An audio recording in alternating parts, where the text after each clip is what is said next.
I'm standing in the middle of the room wearing this extravagant dress and a glittery mask. All eyes are on me, but I can sense how ingenuine they are. This is supposed to be my sweet 16th, and yet all of these guests were complete strangers. Ugh, it's all that slimeball Gregory's fault. Actually, this OTT party was all down to him. Oh, hi, I'm Vivian, but my friends call me Viv. My mom, Jacqueline Mars, is one of the wealthiest people on Earth. So I grew up thinking massive mansions, gigantic pools, and a floor entirely for toys was the norm. Well, at least I did until I turned 10. That day I was playing in my life-size dollhouse when I heard talking coming from the other side of the fence. I peeked over it and saw a woman and a girl around my age who looked kinda weird. Curious, I spoke up. Hey you, why do you dress so funny? Pardon? What did you say? You don't even have shoes on. That's so silly. You're the silly one. Bet you've never tasted this before, huh? So try it. Spoiled rich kids like you always look down on others. While in fact, you're no use to society. I just stood there dumbfounded as the security shooed them away. I never meant to offend her. I was just curious. So I rushed inside the house to find Mom and ask her about this. Oh, honey, not anyone can be as wealthy as we are. That means you don't have to worry about a thing, sweet pea. Now go play so Mommy can work, okay? Even to this day, Mom's words still linger in my ears. I've grown to resent my family's wealth. I just wanted to be a normal kid. That's why, by the time I got to middle school, I convinced Mom to let me transfer from my private school to a public one and wipe out everything about me online, so no one would know about my influential family. I get the bus to school, buy clothes from thrift shops, and prepare my own lunch instead of bringing the gourmet dish the chefs make for me. A perfect normal life.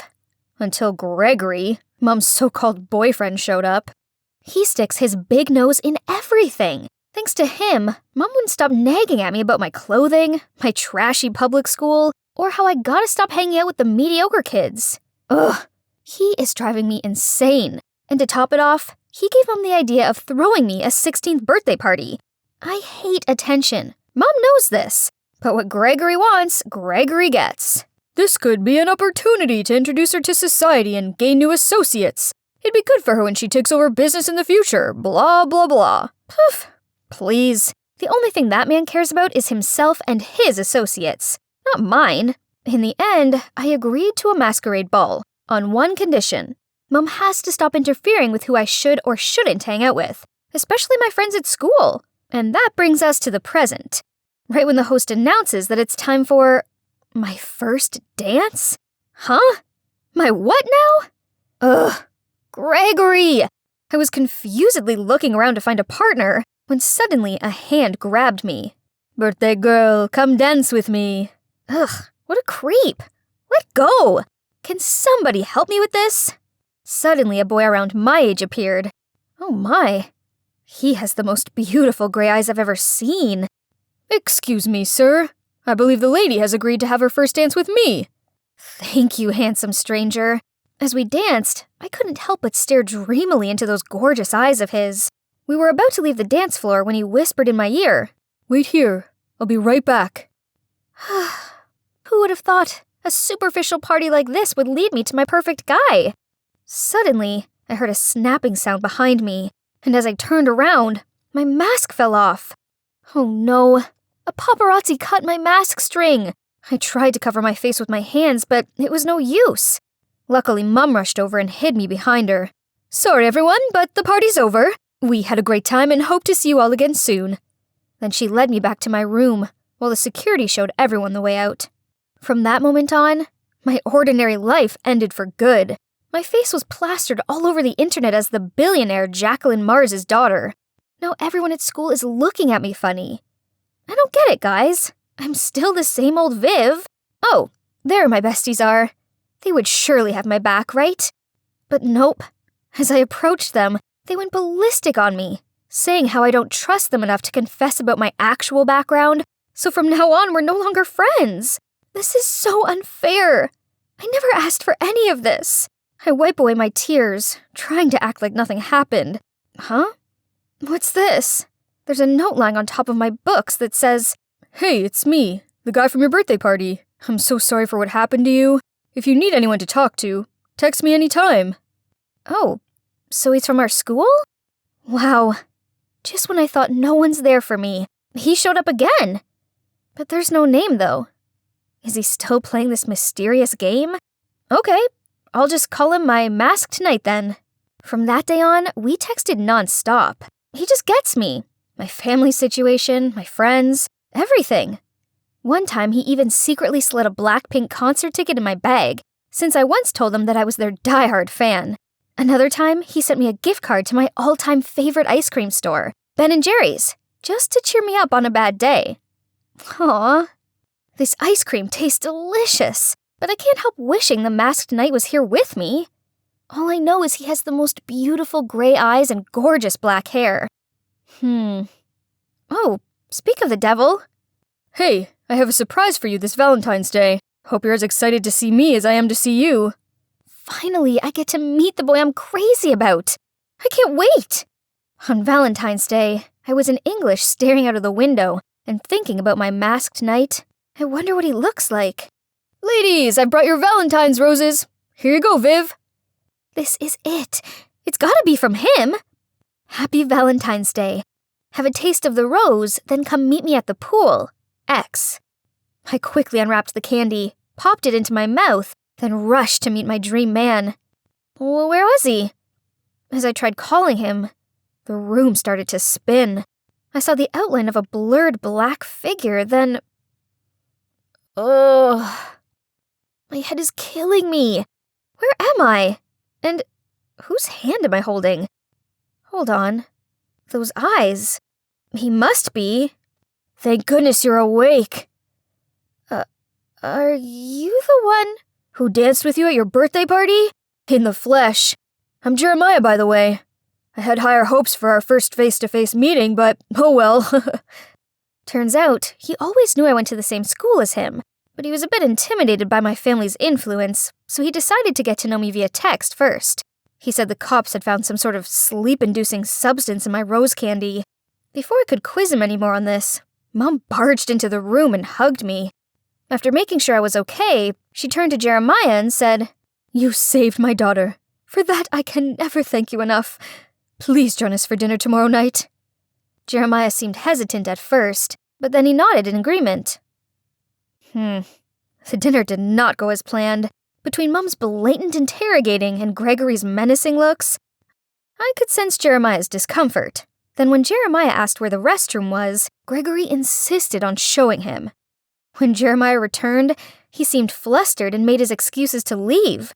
Grr. What had that annoying Gregory said to him? I quickly followed Jeremiah and apologized, but he just smiled and offered to pick me up for school tomorrow. The cops haven't found the culprit yet, so from now on, I'll be your guardian. How sweet. After that, I hung out with him every day. Great, right? Only, somehow it didn't feel the same as when we were texting. Back then we had a deep connection.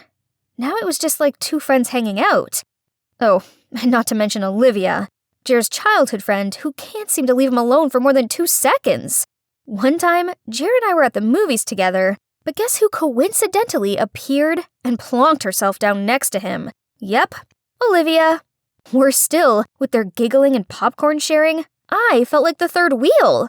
I was not having this again, so I just left for home in this random cab parked outside the theater. But bad luck. The driver doesn't know the way. He doesn't even have a phone, and I had to lend him mine for GPS. The guy snatched it out of my hand immediately. Rude. But wait, it was 9 p.m. already. Why did he still have shades on? And even wore a mask?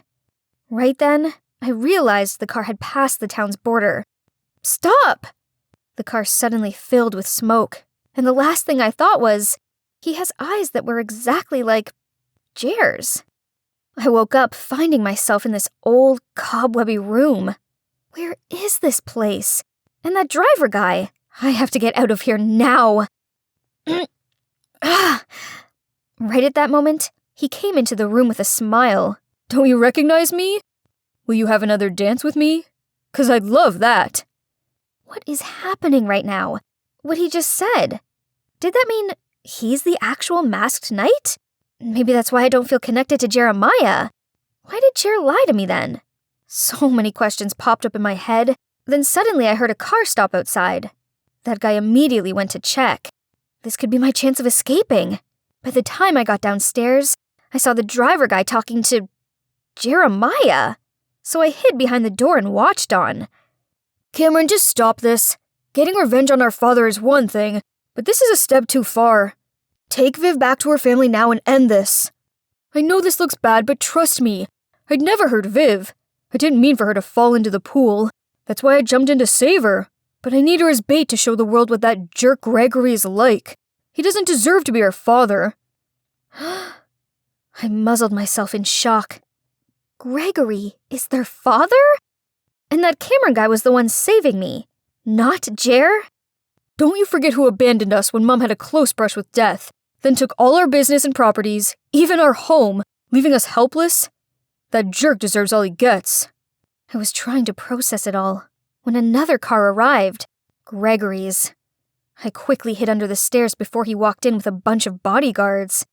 Cameron, Jeremiah, my sons, haven't you grown up so fast? Cut to the chase. Give us back the business and what's rightfully ours. Then we'll let your stepdaughter go. Huh, indeed. Like father, like sons.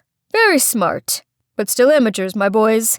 You see, all that girl is to me is an obstacle blocking my way to the inheritance. So please, be my guest and take care of that little Miss Annoying.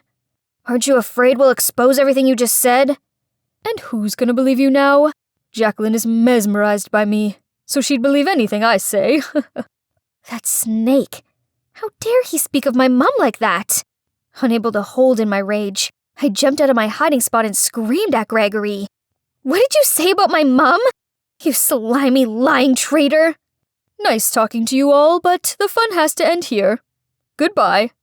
The guards lunged forward, about to tie me up when the cops smashed the door coming in, and behind them was Mum! Stop right there! How dare you do this to my daughter? Gregory's face turned paler than a ghost as he mumbled out, Jackie, honey, why you're here? But just in time to save our baby, Vivian. Cut the act. I already heard everything you said, and you're going to jail for a long time. Then the cops led him and took his crook guards away. Seeing Mum, I was so happy I rushed to hug her. Turns out, her investigations of the pool incident led her to Cameron, so when she confronted him, he eventually told her everything. That's how they came up with a plan to catch Gregory red-handed. Mum and the cops had been waiting in ambush around here for Gregory to show up. Then, well, you know the rest. A lot has happened in 3 months. Mum finally finished all the legal stuff, so now the property Gregory had merged with hers to gain her trust is now signed back over to Cam and Jeremiah. I realized that being wealthy isn't a bad thing, especially as it means with influence like this, I can help other less fortunate people and really make a difference. Now I help Mum with her business and her charity work, and I'm really enjoying it. I'm proud of my hard-working, amazing Mum, and I'm proud of who I am. And guess what? I now have real friends who like me for me. As for Jeremiah, well, he apologized about everything. He used to fear his brother was going to hurt me, so he lied to protect me. We made up, of course, and became the best of friends. I'm not sure I can say the same about his brother, though. He did everything he could to beg for my forgiveness, but I just can't. Then one day, Jer asked me to come by his home to visit his mom. She begged me not to think badly of her boys, especially Cameron. He's in love with you, you know? He always talks about you, and how he wishes things would have been different. Oh boy, her words are starting to have an effect on me. When I walked out the door, I saw Cameron sitting on the porch. He turned and looked at me, and I felt my heart pound for my gray-eyed, masked knight. So, taking a deep breath, I walked over to him, just as the sun was setting. Hi, Mia here. Not to brag, but since childhood, I've always been kinda a genius. I've already stacked up over 20 science-based awards, and by adding this one more trophy into my collection, I even got to skip a grade. Your achievements at such a young age are admirable. What's your plan next? Well, I've decided to drop out of school. Yep, that's my plan. With as impressive of a profile, I'm just one research paper away from being accepted onto the Space Up Astronomical Research Program. Why waste time on boring classes, right? But Mom and Dad didn't like the idea of me not graduating. So after a lot of compromises, I did get to move to Quebec with my grandparents for a year. But I still had to go to school there. And voila! Here I am in Canada, ready to conquer my dream. But why was there this angry crowd in front of my new home? They were screaming, cursing, vandalizing. My grandparents secretly signaled me inside the back way, then glumly told me how the crowd were parents of the children who got food poisoning after attending Riverside School summer camp. The problem was the food was provided by my grandparents' farm, and now the school is threatening to file a lawsuit and doesn't seem to be open for negotiation. That can't be. There must be a solution for this. So gathering up my courage, I knocked on the principal's door. Do I know you? I don't think so, ma'am. I'm Mia Jones, granddaughter of Mr. Peterson, the rancher. Wait, Mia Jones from New York? Come in. The woman must have been Mrs. Robinson, the principal's wife. But does she know me? As soon as we sat down, she said, I will withdraw the charges for you. Oh, ma'am, really? I knew we could sort this out amicably. Oh, but my sweet child, I don't do charity. I know what you're capable of, so I will only drop the lawsuit if you make my daughter the top student at school. In other words, you'll exchange all test results with her. What do you think? What do I think? I think that's a crazy proposition. But if I didn't do this, then the farm would go under. So, with a reluctant nod, I agreed. Then I was immediately taken to meet her daughter. I was expecting someone snooty and spoiled, but to my surprise, this super smiley girl greeted me. Hey, I'm Eliana, but just call me Elle. I'm so sorry about my mom. She's got it into her head that I need to excel at school, since my dad is the principal. Elle hesitated for a bit, then continued. Also, there's Nora, the super smart daughter of my dad's ex. Mom doesn't want me to suck and Dad to favor this other girl over me, so... Thinking about it, my main purpose for coming here was to complete my astronomical research. I don't need any more A, so I smiled at Elle. Don't worry, I'll make sure you're the star student in no time. The next morning, I went to school with Elle, and wow, it looked so ancient and calm. Definitely distinctive from my stuffy school in New York. Elle introduced me to her friends, and they all seemed really welcoming. It's gonna be great here. Still holding the deal, I helped Elle answer the teacher's questions, exchanged assignments and homework with her, and soon, Elle had already climbed up to the top rank. On the contrary, I was at the bottom of the class. Oh wow, Elle's mom really wasn't kidding when she said her grades were bad. But that didn't matter to me anyway, cause the only thing I care about is this amazing astronomy tower. Talk about heaven! What are you doing here? I turned around to see Nora, the girl Elle had mentioned before, who is also the astronomy club's president. Hi, I'm Mia. I want to be part of your team. I have experience in studying astronomy and... Stop blabbering. Your grades suck, and we have a strict no idiots allowed policy. I told Nora to at least give me a chance to prove myself, so she sat me down and sniggered as she handed me an astronomy test. Easy peasy. I got all the answers right in just 10 minutes. But instead of welcoming me into the club, she accused me of cheating. Ugh! Nora didn't just dislike me. She also seemed to despise Elle too. Any chance she got to call us out on something, she would definitely take it. Sir, they're cheating! I just want to help Mia. Please, I'm so sorry. Huh? Who was helping who? Mia, you've got a lot of nerve. Your test is suspended. The whole class was giving me disapproving looks. Being this disrespected by my peers was a new experience for me. How could Elle tell lies so calmly? Great. Now that I was labeled a cheater, I would never get accepted into the astronomy club ever. Mia the cheater just had to find her way to get in there then. So, I waited until dark, then sneaked into the janitor's room to steal the key to the observation tower. Now I could freely study my favorite constellation without any interruptions. Montreal is close to the North Pole, so the night sky here is so clear that I could see all the stars. At this rate, my research could be done faster than expected. Then I would be out of here, leaving all of these childish rivalry dramas behind. One night, I was busy taking notes when someone opened the door and walked in. Who's there? Oh no! I hastily grabbed my papers and escaped through the emergency exit door. Who is the guy? Why is he here at this hour? The next morning, I pushed my way through the noisy crowd and saw the announcement on the school spinboard. The astronomy club warned outsiders not to use the observatory room and that there would be severe punishment once the recent trespasser was discovered. Shoot, the guy from last night must have snitched on me. Turned out the snitch was Brandon, the new transfer student, and also the grandson of the founder of Space Up. It's a shame the incredible Sir Edward Foster's grandson was such a smug jerk. But that didn't stop all the girls from going cuckoo crazy for this Brandon guy. The ironic thing is, he kept on coming over to me and talking about astronomy. Huh? Doesn't everyone here see me as an insignificant kid? Is this yours? Brandon said while holding out a piece of paper. Oh my, this was part of my astronomy research. Did I drop it in the tower that night? But how did Brandon know it was mine? Flustered, I quickly made an excuse and left. I couldn't stop worrying about Brandon finding out I was the one who used the observatory room. If anyone knows about it, it'd be an instant suspension. I was busy thinking when suddenly the whole class burst into applause. As it turned out, they were praising my excellent essay on constellations. Well, it's known as Elle's essay now. Then the teacher turned to read the class's worst essay. My favorite star is Justin Bieber. Every time I see him, I think if only he was my husband. Everyone started laughing. No prize for guessing whose name was on this one. Mia, I suggest you learn something from your friend Elle. I turned to look at Elle and saw her smug face. She even joined in with the others to make fun of me. Was she really that stupid to write that essay? Or did she intend to embarrass me?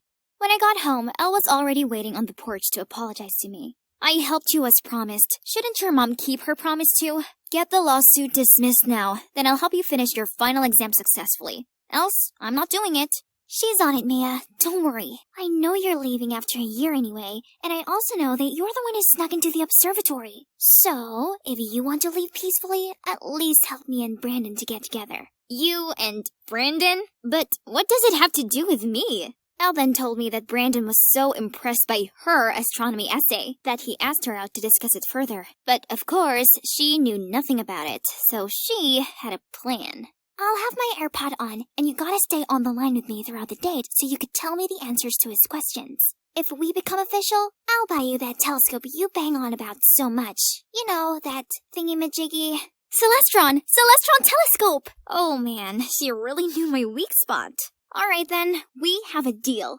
That weekend, Elle and Brandon went for a walk in Jerry Park while I stayed at home eavesdropping on their conversation through the phone.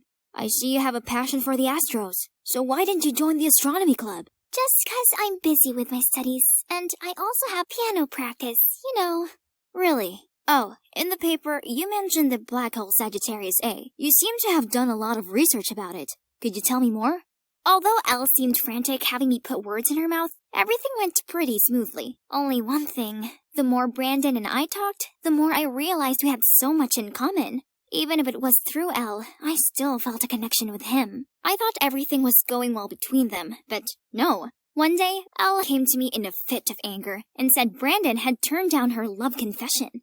I want you to go talk to him and figure out why. I need to know the reason. What? Why don't you just ask him? Because I'm me, Eliana Robinson. I don't ask such embarrassing questions. So I was the one who had to make the embarrassing move? Also, call me. I want to hear it myself. Gosh, this bossy girl. And so I had to drag Brandon to the quiet rooftop while my phone was secretly on a call with Elle so she could follow the conversation. Okay, let's get straight to the point. Why did you reject Elle? Because I like someone else? If you already like someone else, then why hang out with her? Because only when I go out with Elle, I can talk to the person I like. It's disappointing though. Why don't you recognize me? I quickly ended the call hoping Elle didn't understand what was going on. He already knew I was behind Elle's words all this time?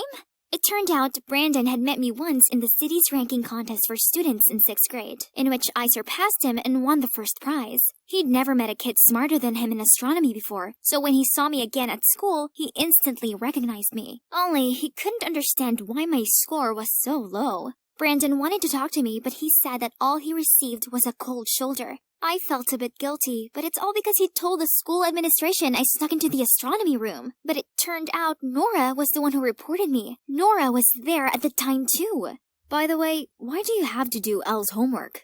I told Brandon about my contract with Mrs. Robinson and apologized for not thinking about his feelings when I agreed to be behind his and Elle's date. I see. Follow me. There's something you should know. Brandon took me to see Nora. She didn't welcome me at first, but when Brandon told her about my secret, Nora immediately changed her attitude. I should have known. Someone like Elle couldn't make such progress. She and her mom are deceiving everyone again. Then, Nora told me how she was secretly investigating the food poisoning case because, on the day of summer camp, she saw Mrs. Robinson and Elle doing something shady in the school kitchen. Why should I trust you? Elle told me that you have it in for her, so maybe you're just trying to ruin her life. Please, why do I have to do that? Believe it or not, your precious best friend is trying to embarrass you in front of the whole school. What is this? In the lecture hall, Elle was sitting in front of a screen which said, Mia's grandpa poisoned us? We rushed to the lecture hall to find her there, telling people that my grandparents were the ones that catered spoiled food, and that I had no shame copying her works, cheating many times, and even stealing Brandon from her while they were dating. So she must have figured out that Brandon liked me, huh? Even so, why didn't she talk to me directly? How dare she make things up about me and my family? Before I could do anything, Brandon changed what was on the screen to a video of me winning the Young Minds Intelligence Contest. Everybody started buzzing when they recognized who I was. Someone even spoke loudly. I watched that show. Is that really Mia? Elle's face turned pale as people started doubting her. Then Nora snatched the mic from Elle's hand and said, So, now we've made it clear that Mia isn't dumb at all. Then what about the poisoning at the camp? Did anyone find it strange how only Elle and her mother showed no sign of poison symptoms that day? That's because they were the ones who poisoned the food and blamed it on Mia's grandparents. The screen continued to show a clip of Elle's mom looking shady as she spoke to some man. She did all that just to ruin Mia's grandparents' good reputation. Then she would hire this man to buy the farm on her behalf for a ridiculously low price. What did you say? Oh my god, the principal has been standing at the door and witnessed everything. Everyone, out! When there were only 4 of us left in the room, Elle furiously shouted, How dare you! You're just the outcome of your cheater mom, remember? Don't play dumb with me. You're well aware that my mom didn't cheat on Mr. Robinson, and that your mom is the one who lied to him to ruin his and my mom's wedding. And then what? Lying again that you're his daughter to force him to stay with her? You and your mom are awful people. Mr. Robinson stood in between them and stopped the argument. Oh, he didn't look too well either. Turns out he already knew Nora's mom was wrongfully framed and didn't cheat on him at all, and that's why he always tried to make it up to Nora. But learning that Elle wasn't his daughter was one big bombshell. After knowing what his wife and daughter did, he decided to resign. He made amends with Nora's mom and they're giving it another go. After the truth came out, Elle and her mom left without a trace. I say, good riddance to bad news. My grandparents were cleared of the food poisoning allegations and now their business is booming again. With Brandon and Nora's help, I collected enough data and finished my assignment with flying colors. Now to quit high school and pursue my dreams. Just kidding. I'm just going on a short trip to Montmegantic National Park to see the Northern Lights with Brandon and Nora. I've decided to stay and finish high school here, so I can continue pursuing my passion for astronomy with my 2 soulmates by my side. I arrived to find that he'd turned his bedroom into a mini theater, complete with scented candles and glistening fairy lights. He handed me a bowl of popcorn, and as we nibbled our way to the bottom, a carefully written letter came into sight that said, I've been in love with you ever since we were little kids. I've held back my feelings as I didn't want to ruin our friendship, but I can't deny them any longer. So, will you be my girlfriend? How can he be so gorgeous and sweet and... Hey, dummy, you writing that cheesy stuff again? Just drop it already. Let's go prank Mr. Weasley. Okay, I'm coming. If only what I wrote came to life. That's my best friend since childhood, Adrian. And as you can see, I have the biggest crush on him. But he only sees me as a bro. How ironic. I'm pretty sure if I confessed my feelings to him, he'd weird it out saying it's gross and stuff. So I just wrote my dream reality down in my novel and posted it on Wattpad. I even used a pen name. I couldn't risk Adrian finding out because, help, awkward alert. Anyway, it's easier this way, as I didn't want my parents to find out either. Yep, they weren't exactly supportive of my writing career. They wanted me to become a lawyer and take over the family firm just like my dad, and his dad, and blah, blah, blah. They made me study hard so I'd get into this prestigious law school, but it was just so dull and my heart just wasn't into it. One day, as I was sipping a macchiato at my favorite coffee shop, a group of girls walked in chattering excitedly about a book by the new author, Agatha C. Huh? Did I hear them right? Curious, I approached them and politely asked to see the book and, Oh my god. It was my pen name right on the cover. I scanned through the first few pages and saw my words. Did this mean my book was published? Ouch! So all this was real. So someone must have given my book to the publisher. Then it's gotta be Mrs. Jensen. Yes, she is the most respected writer and has loads of connections in the publishing industry. And lucky me, she was my mentor. Hi, Mrs. Jensen. I'm just calling to say I'm so grateful for what you've done for me. Cecilia, calm down. What are you talking about? The book, of course. Mrs. Jensen, my book got published thanks to you, right? You're talking nonsense, young lady. I've barely started reading your book. So how could it have been published without my notice? What? So Mrs. Jensen didn't send it? Then who did? What do you mean you can't disclose their identity? It's my book! Miss, all I can say is that the person who brought it here claims to be the author of the book and chose not to reveal themselves by publishing it under a pen name. We, as the publisher, are legally bound by that, so I can't help you any further. What on earth was he talking about? Some random person stole my book and my pen name? I needed to prove they were both mine. Aha! My Wattpad page. I tried to log into my account to show the director, but access denied. Oh, no. Someone must have messed with it. I was gonna use it to apply for a writing scholarship at college, and now it was all gone. As if that wasn't bad enough. I suddenly received an email from the writing competition I'd applied for, saying they denied my entry due to plagiarism of a Wattpad page. My Wattpad page! Ugh! Sup, bro? What's with the King Kong face? Oh, come on. You'll be less of an ugly duckling if you smile more. See? My gosh, could he just stop being like that for once? He made it very clear we had zero chance of being together. I got it, but he didn't have to rub it in my face like that. Fine then, he'd never have to see me again. After that, I was determined to transfer to another school by the next semester, one that would appreciate my writing talent. Somewhere like Eastwood Academy. It's a school full of literature records. Besides, I happen to know someone there. Lewis, the president of the literature club, and also an uprising star in the writer world. He's not only super talented, but incredibly nice too. He'd help me loads with my novels. But getting into that school would be tough. So, every day, with my game face on, I buried my head under stacks of books, while Adrian tried his best to distract me. One time, he told me to ditch class and go see the new Batman movie with him. I'd waited months for that movie. But no, I'd got to get my head in the game. Adrian didn't give up that easily, though. Only, right at that moment, the teacher appeared behind his back, yanked his ears, and gave him a ticket to the detention room. There went the Batman movie for him. Another time, he came up with a prank for Mr. Jones, the PE teacher who made him run 10 laps around the school for being late. But, sorry, the new Cecilia ain't got time for any of his childish stuff. So when Adrian gave me Mr. Jones's phone and told me to hide it away, I just calmly handed it back to him. As Mr. Jones returned to the teacher lounge, he saw Adrian pouring some liquid into his tumbler, and that's how Adrian got himself 2 detention tickets. After that, Adrian finally noticed that I had been acting differently. Cece, what is up with you? You keep ignoring me. Are we not friends anymore? Don't call me Cece. I'm still mad at you, okay? So, yeah, I want to transfer to Eastwood Academy. You know, Lewis's school. Oh, I see. Stop the act. I know it already. What? Did he know that I like him? Had he read my book? You like Lewis. Huh?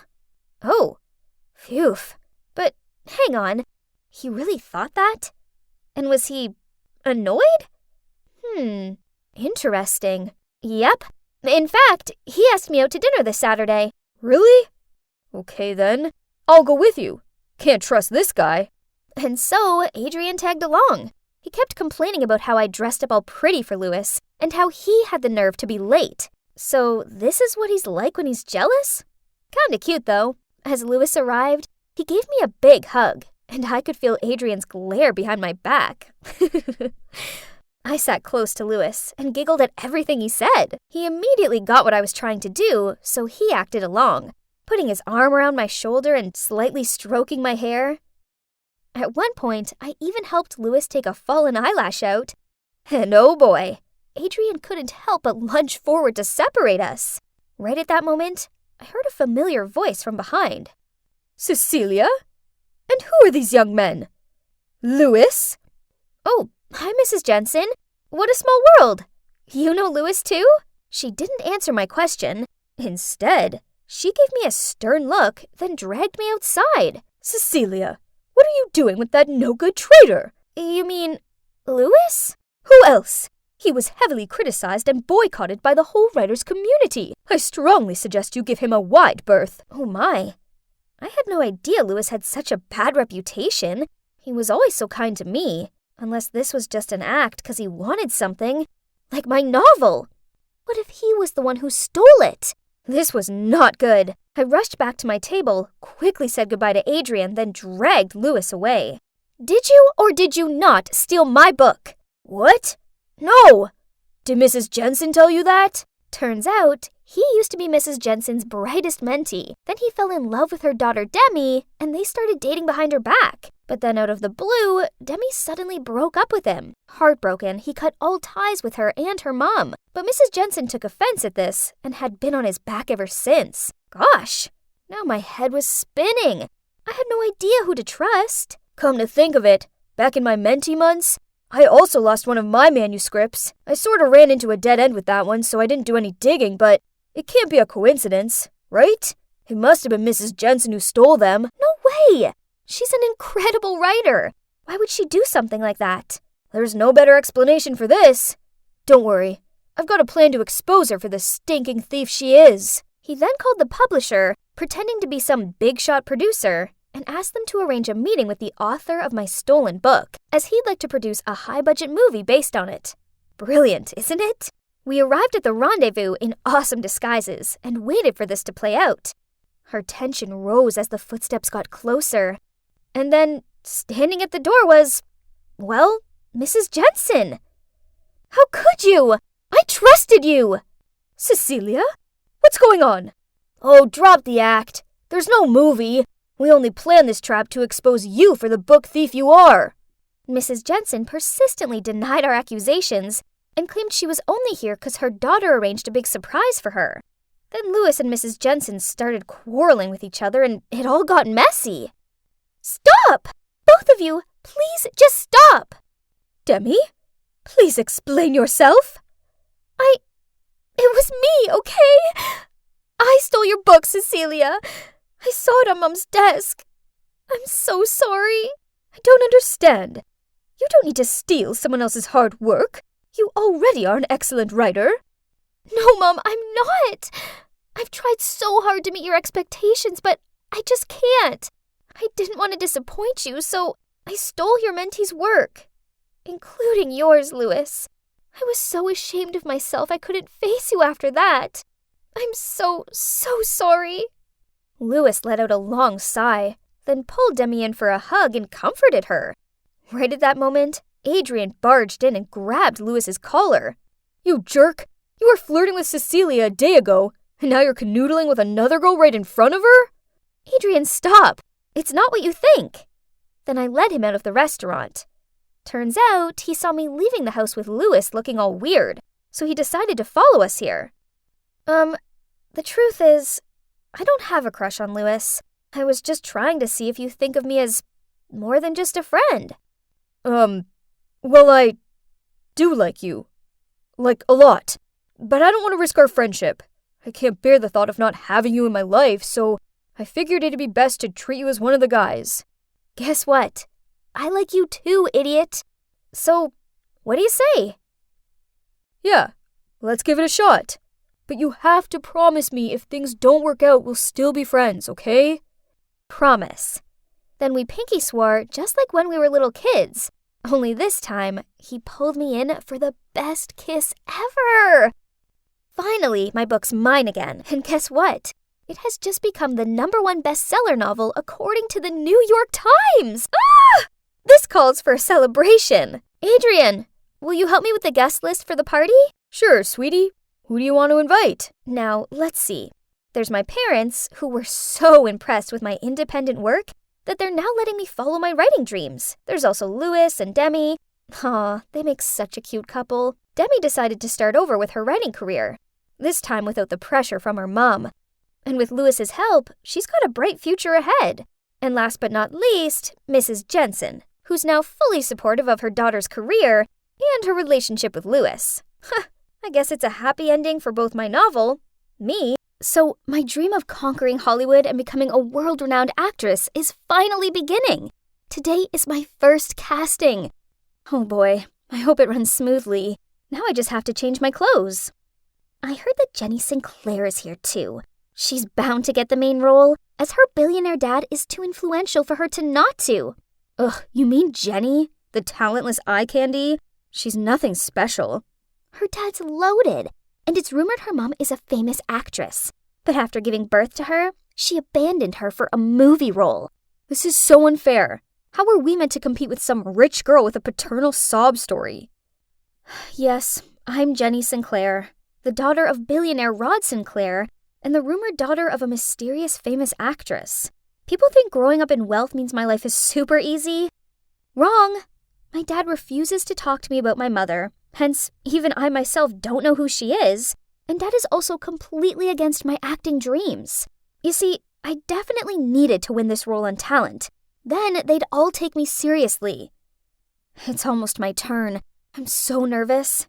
The movie's called The Servant, so the main role is for the part of this maid. And Mrs. Sharma, a veteran actress who had just come back from Hollywood, will play the role of the ruthless mistress. This is it. Fingers crossed I don't forget my lines. Next, Jennifer Sinclair. Ignoring the buzzing gossip behind me, I confidently stepped onto the stage and smiled at Mrs. Sharma. She seemed a little surprised when she saw me. Fetch me a cup of chamomile tea. I was walking with the tray when... Oops! I tripped and fell, and the cup shattered across the floor. You incompetent girl!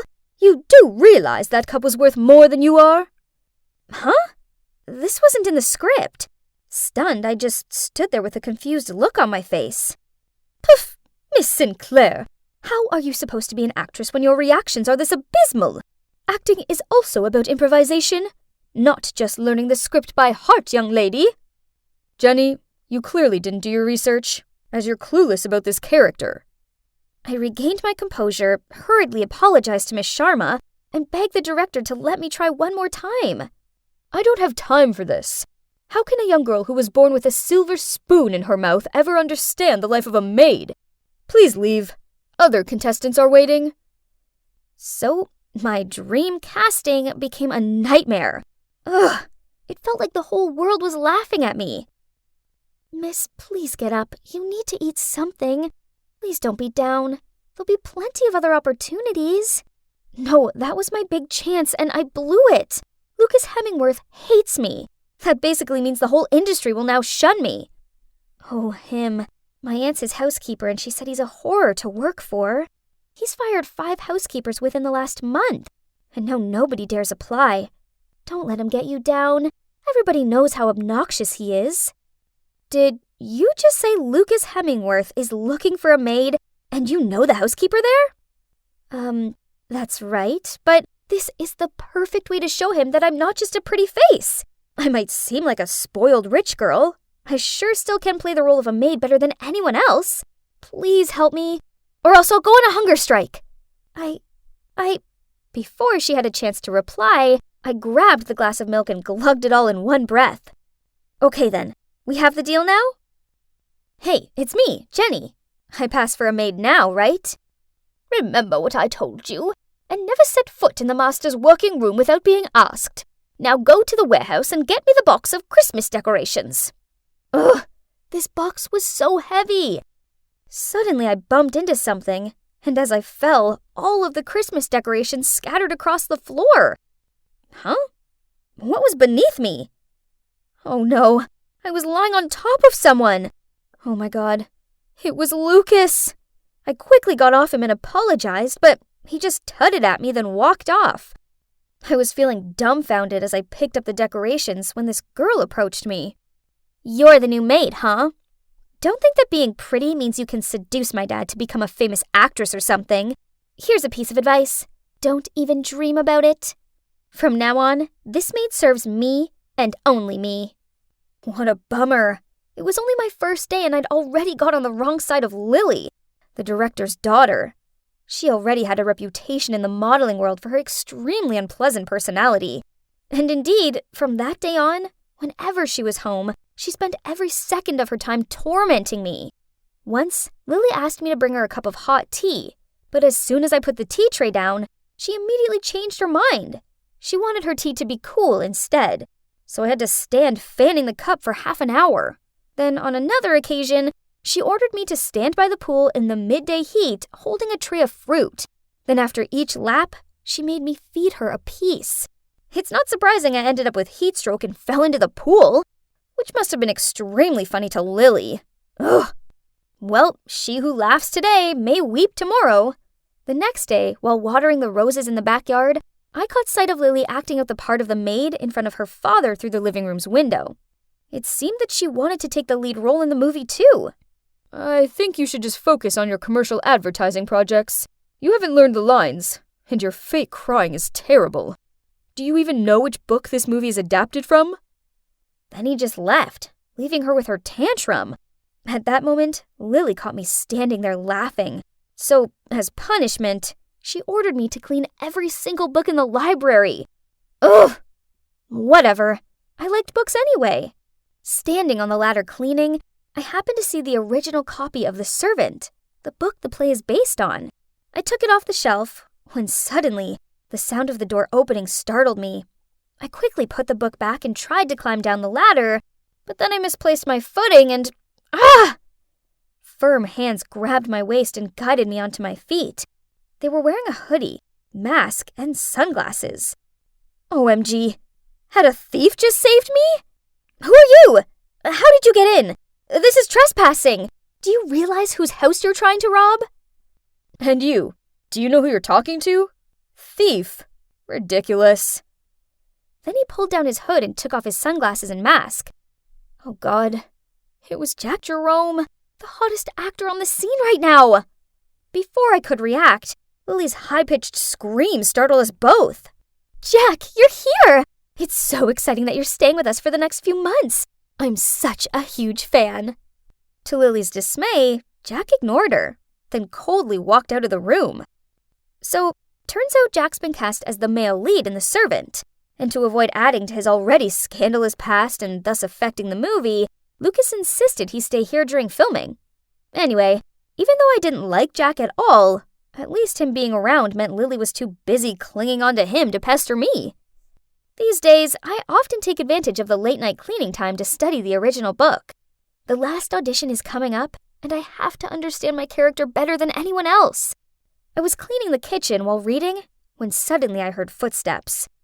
Who could it be at this time? So, you like this book? It's confusing though, right? Are you suggesting a mere maid like me isn't smart enough to understand it? I have no idea why you're cast as the warm, kind-natured, sincere part of Alfred. You're clearly the opposite of him. It's called acting, sweetheart. So are you saying an actor must be exactly like their character in real life? Then shouldn't you be more cautious, since I just played a murdering lunatic in my last movie? He's really unpleasant.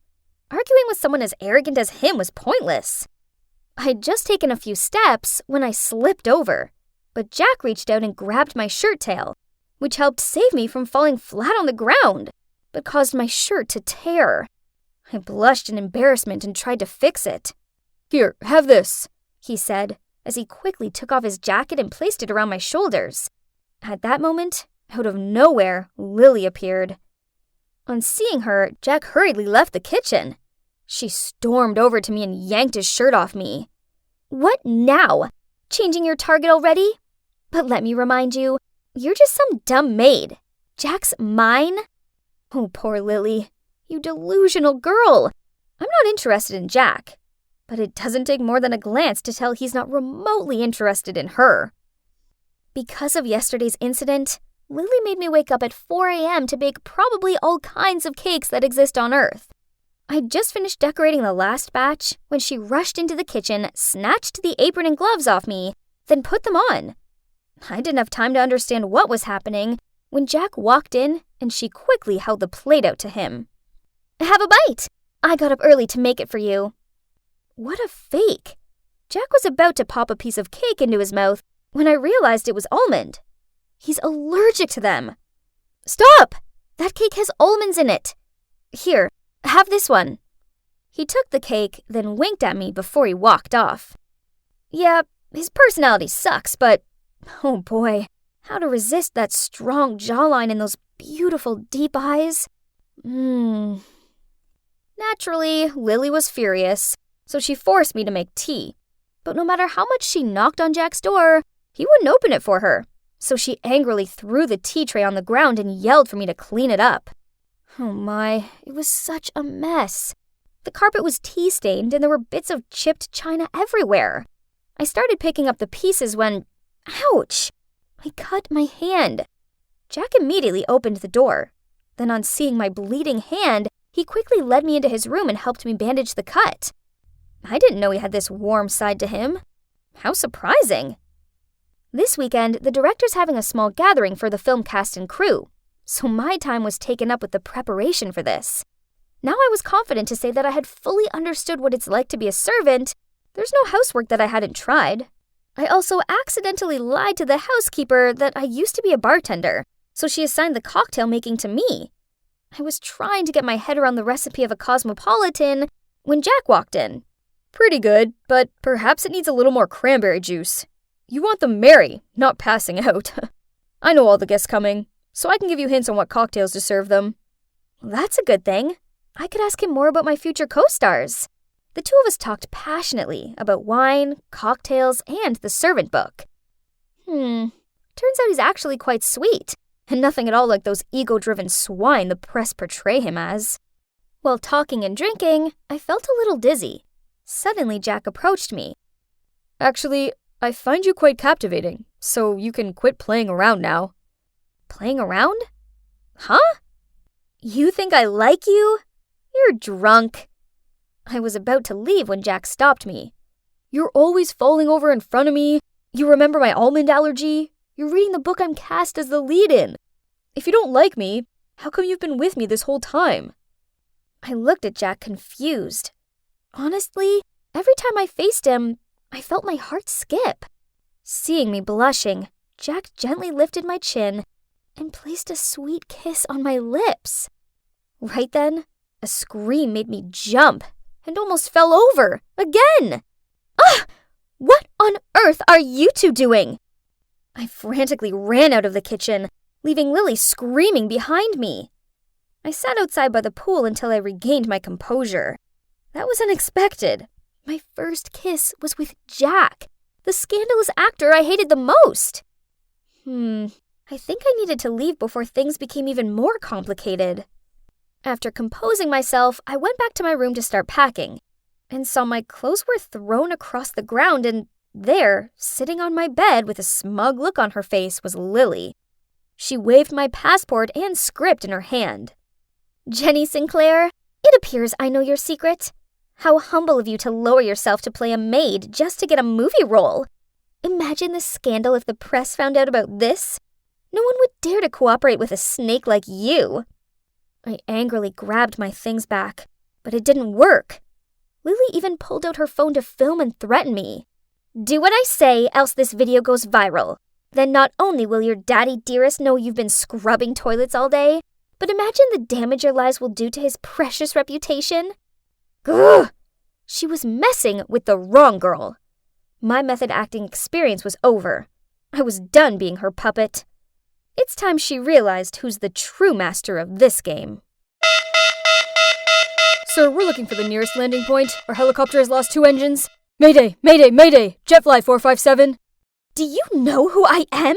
I am Mr. Anderson's daughter. I insist you find a way to save us immediately. Poof! Money isn't going to save you now. The best thing to do is be quiet and pray. No, it can't end like this. I tried raising my phone to pick up a signal, but blade hit my hand, causing it to tumble onto the ground and the screen to shatter. Stop this nonsense. Nonsense? Actually, I'm trying to get us out of this mess, but all you're doing is just sitting there. Before I could finish my sentence, Blade blurted out, For God's sake! then jumped out of the pilot's seat, put on a large backpack, and turned to me. Get ready to parachute out. What? Are you serious? No way I'm gonna do that! That's the only way out. Suit yourself, else I don't mind jumping alone either. Oh my God, he's a jerk. Fine. But first thing I'm doing when I get home is getting Daddy to fire him. Then Blade moved us towards the door. Ah! The sky was so vast and perilous. I took a deep breath. It's about time. Am I still alive? I turned to my left and saw Blade lying right next to me.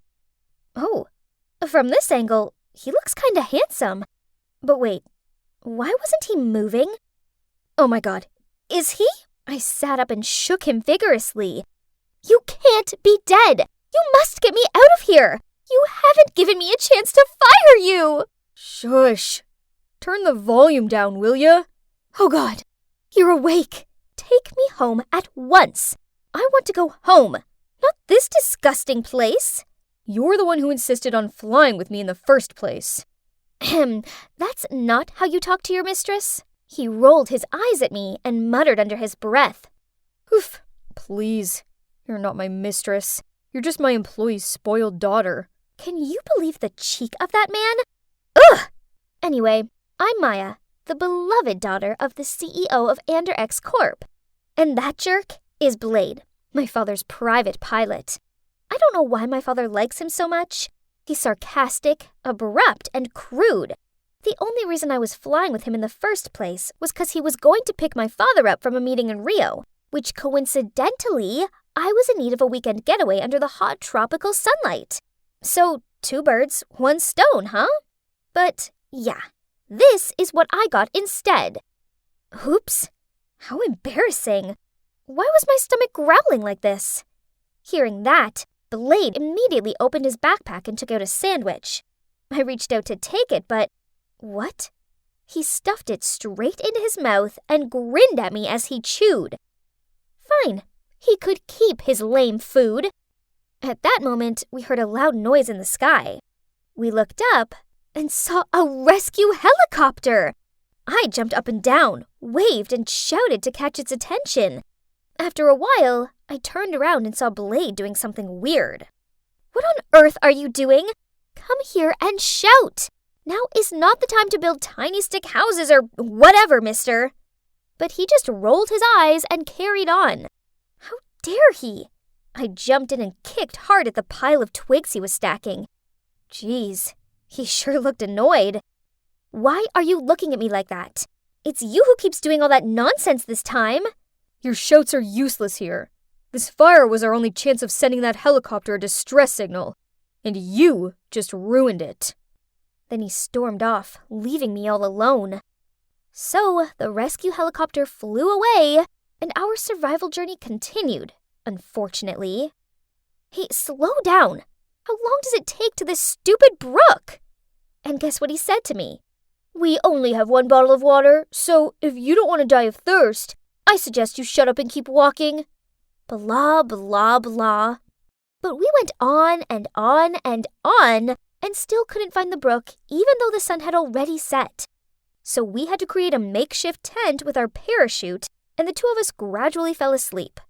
Early the next morning, a raging hunger awakened me. Blade was still sleeping, so I crept past him and rummaged in his backpack. Oh, the jerk was hiding an apple from me. I was about to take a big bite out of it, when suddenly a hand snatched it away. Ugh! I can't stand it anymore. It's just an apple. Why do you... Huh? When did Blade get so hairy? Wait, was it a monkey? Ah! I screamed loudly, and the monkey ran away with my breakfast. Blade rushed over to me. You know what, princess? That was the only food we had left. Then he pulled my hand to chase after the monkey. And guess what we found? OMG. There was our helicopter next to the brook. We were so happy that we ran over and hugged each other tightly. We're alive! And we have enough food for a week in there. Oh, wait. He was still on my blacklist, so I immediately pushed him away. He scratched his head, and his face turned as red as a tomato. I suppose he was kinda adorable sometimes, but I was still mad at him. As the days passed by, we started running low on food. Blade remained persistent and continued trying to make contact on the radio.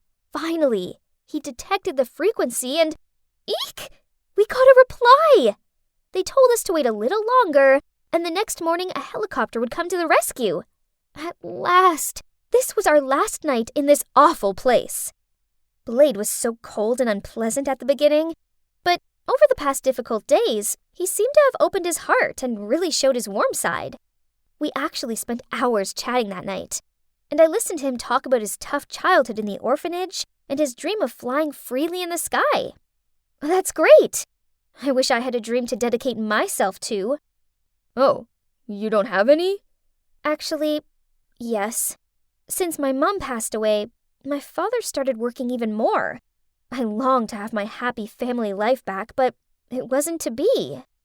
Maybe I will get that again, but this time with my fiancé. Really? If so, he's a lucky guy. Huh? What did Blade mean by that? I suddenly felt my face flush. Honestly, speaking of my fiancé, I just found out by accident that the luxurious life he claims to have, all the houses and cars, are all fake. I'm a bit confused, but I haven't asked him directly yet. Just like that, our stories continued until dawn. Thank goodness, I'm finally out of that awful forest. Maya, are you okay? I've been worried sick about you. Chase? Oh, you two know each other? Chase is my fiancé. It's a long story, but I'll tell you later. Now let's get going. That night, we stayed at a hotel before heading home. And oh boy, it sure was good to be pampered again. I was sitting in our suite room, picking up my room service order and waiting for Chase. What was taking him so long? Feeling down being all alone, I found myself leaving the room and looking for Blade. As I was walking along the hallway, I accidentally bumped into a room service guy and caused him to drop his walkie-talkie. Watch it. Don't mess it up. That sounded a lot like... Nah, it can't be. What made my mistress come all the way over to my room? About the things I told you yesterday regarding Chase. I didn't realize you knew him, so please keep it a secret. Maya, actually, I think you need to know this. Suddenly, his phone rang, so he answered it. The conversation sounded serious. Then he said to me, The airport cameras have been checked and someone tampered with the helicopter. They're going to send me the footage. We both watched the video and saw a strange young man approaching it before takeoff. Hang on. I recognized that man. He's the room service guy I just bumped into. Uh-oh. I had a bad feeling about this. We need to find him now. Huh? What was that smell? Ew, it was irritating my nose. I asked Blade if he smelt it too, and he just shrugged and said all he could smell was my perfume. Then there was a clicking sound at the door. We rushed over to it, but it was jammed. Blade called the front desk, but no one answered. So I took the phone off him and called my room, in the hope Chase would pick up. But he didn't. I started coughing. There was definitely a weird smell in here. So I rushed into the bathroom, soaked the towels, and passed one to Blade to cover his mouth and nose with. Then I grabbed the vase off the table and threw it at the window. Smash! Wow, nice shot. Luckily, we were only on the second floor, so with Blade's help, we easily jumped onto the ground. Then we rushed to reception to verify the identity of the suspicious hotel staff, and ran straight into... Chase. Are you two okay? What's with the gas leak? Chase worriedly asked us. Then he turned to scold the hotel manager. Huh? How did he know about that? Blade and I shared confused looks, but neither of us said anything out loud. It was horrible, Chase. I was so scared. Please stay with me. I don't want to be alone. I pretended to cry as I leaned on his shoulder. Then, while Chase was talking to reception, I turned to Blade and asked him to call the police to find the suspicious hotel staff instead. That afternoon, before checking out, the police called to say they'd arrested the suspect. So all three of us went to the station. As soon as the police led the room service guy out, he immediately pointed at Chase and said, He's the one who hired me. Chase gave a shocked look, denied the accusation, and threatened to sue him if he continued with this slander. Stop the act, Chase. I checked, and I know you used my card to send huge payments to the same person, that person. All I did was love you with all of my heart. So why did you try and harm me? No, I never wanted you to be hurt. It's just, Why were you always with him? What do you mean? I hate you, Blade. Why do you always stick your nose in my business and ruin everything? I'd almost reached my goal. Then you appeared and messed everything up. So, it turns out Chase was targeting Blade, not me. The two of them grew up in the same orphanage. As a kid, Chase was a crafty boy who took delight in deceiving others for fun, so the nuns assigned Blade the task of watching over him. Blade just wanted the best for his friend, so he followed Chase's every step and tried to stop him from all his petty theft plans and love scams. So Chase grew to despise Blade, and when they both left the orphanage, they lost contact with each other. Coincidentally, one time, when Chase arrived at my home to pick me up, he saw Blade. So fearing that he'd expose his underprivileged background, he planned to get rid of him forever. I don't care how much money you have. I already know your flashy wealth was all made up, but I thought you had your reasons and weren't comfortable enough to tell the truth. But it didn't matter, as I still wanted to be with you. However, what I find unacceptable is your deceitful and cruel nature. I never want to see you ever again. I burst into tears, and Blade comforted me. As for Chase, he was still begging for me to forgive him as the police dragged him away. It took me a long time to come to terms with what Chase did, but luckily for me, I have Blade to look out for me. Yep, that's right. We're now an official couple. Finally, I have the kind, loyal, action man boyfriend of my dreams. We sure do make a good couple, don't you think? I was enjoying my perfect Friday night watching my favorite YouTuber's latest video when it got interrupted by a phone call. Tessa, the cops arrested me! Dress as my mom and come bail me out! That was Katie, my annoying cousin. She's the biggest troublemaker I know, which is why my aunt sent her to live at my house, in hopes that we could help change her attitude. Poof! So now I have to sneak into Mom's closet and borrow some of her clothes. How do I apply makeup to look older? Ugh, that'll have to do. So, officer, what trouble's she in this time? She vandalized a car. Not me, Mom. Blame the dumb car that got in my way. Jeez, if I were really Katie's mom, I would let her rot in jail until she came to her senses. I was about to lead Katie out of there when a boy grinned at me and said, "Madam, can you bail me out too?" Sorry, but no. You're not my problem. Okay, well, then can you at least give me your number? I spotted Katie frown at him, then she pulled on my arm. Let's go home, Mom.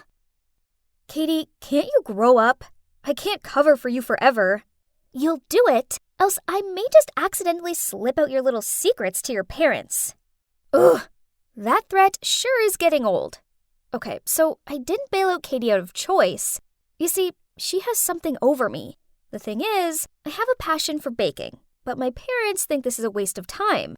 I knew they'd never knowingly pay for my cooking classes, so I told them I needed money to join an extra study class. I know it sounds bad, but I did apply to work at a coffee shop bakery so I could pay them back while also gaining experience. But then Katie discovered my secret, and now she's using it to control me. Then, just when I thought things couldn't get any worse, I arrived home to find my parents waiting up for me in the living room. Tessa, you were out partying, weren't you? Why do you keep on disobeying us? And is that my dress? Why can't you be more like Katie? She's really improved her grades. I turned around to see that Katie was nowhere to be seen. She must have quickly escaped through the back door to her room. What a minx! But my parents still believed she's the golden girl. Poof! It's rubbish, of course. The good grades she brought home were all by cheating. If it weren't for Katie knowing my secret, I so would have exposed her by now. Actually, besides Katie, there's also Celia, my best friend, who also knows about this. She may be a hothead, but when it comes to my secrets, I know her lips are sealed. Hey, Tessa, you have to see this. Celia waved her phone in my face. Hang on, that was BitKit Bakes, my all-time fave YouTube channel. I'd been following this guy for ages. He was so talented. Oh, and he always wore this cute kitty mask. Look at his hands. They're so beautiful. And how I adore his warm voice. I bet he's really handsome, too. Celia is so smitten with boys. Ugh, it's Katie again. She's left her lipstick in the canteen and I've got to fetch it for her and take it to some cafe in town. This is ridiculous. I'm sure she could survive without her stupid lipstick for one afternoon. I walked into the cafe and spotted Katie sitting with two boys. Wasn't that the boy from the cop station? Turns out he's called Max, and he's Katie's new boyfriend. And the other guy is Cody. Both of them are college students. Hey, Tessa, you should stay for cake. Seeing as I was here, I may as well have something sweet, right? So I ignored Katie's eye rolls in my direction and joined them. The waiter brought some chocolate fudge cake over and, yum, it sure looked good. I took a forkful of it and, something wasn't quite right. This cake could use some salted caramel. Poof! A cake needs to keep its original flavor. If you add that to it, it'll be far too sweet. Oh, how rude! I was only voicing my opinion. Right at that moment, Celia phoned me. I just answered when she started screaming so loudly, and I had to hold my phone away from my ear. Tessa, Tessa, Tessa! Celia, is everything okay? I know how to impress the BitKit Bakes guy. We must make him a DIY gift. A chocolate resin phone case. What do you think? Am I a genius or what? I noticed Max, Cody, and Katie all giving me strange looks. Jeez, this was so embarrassing. So I quickly hung up on Celia, then made my excuse to leave.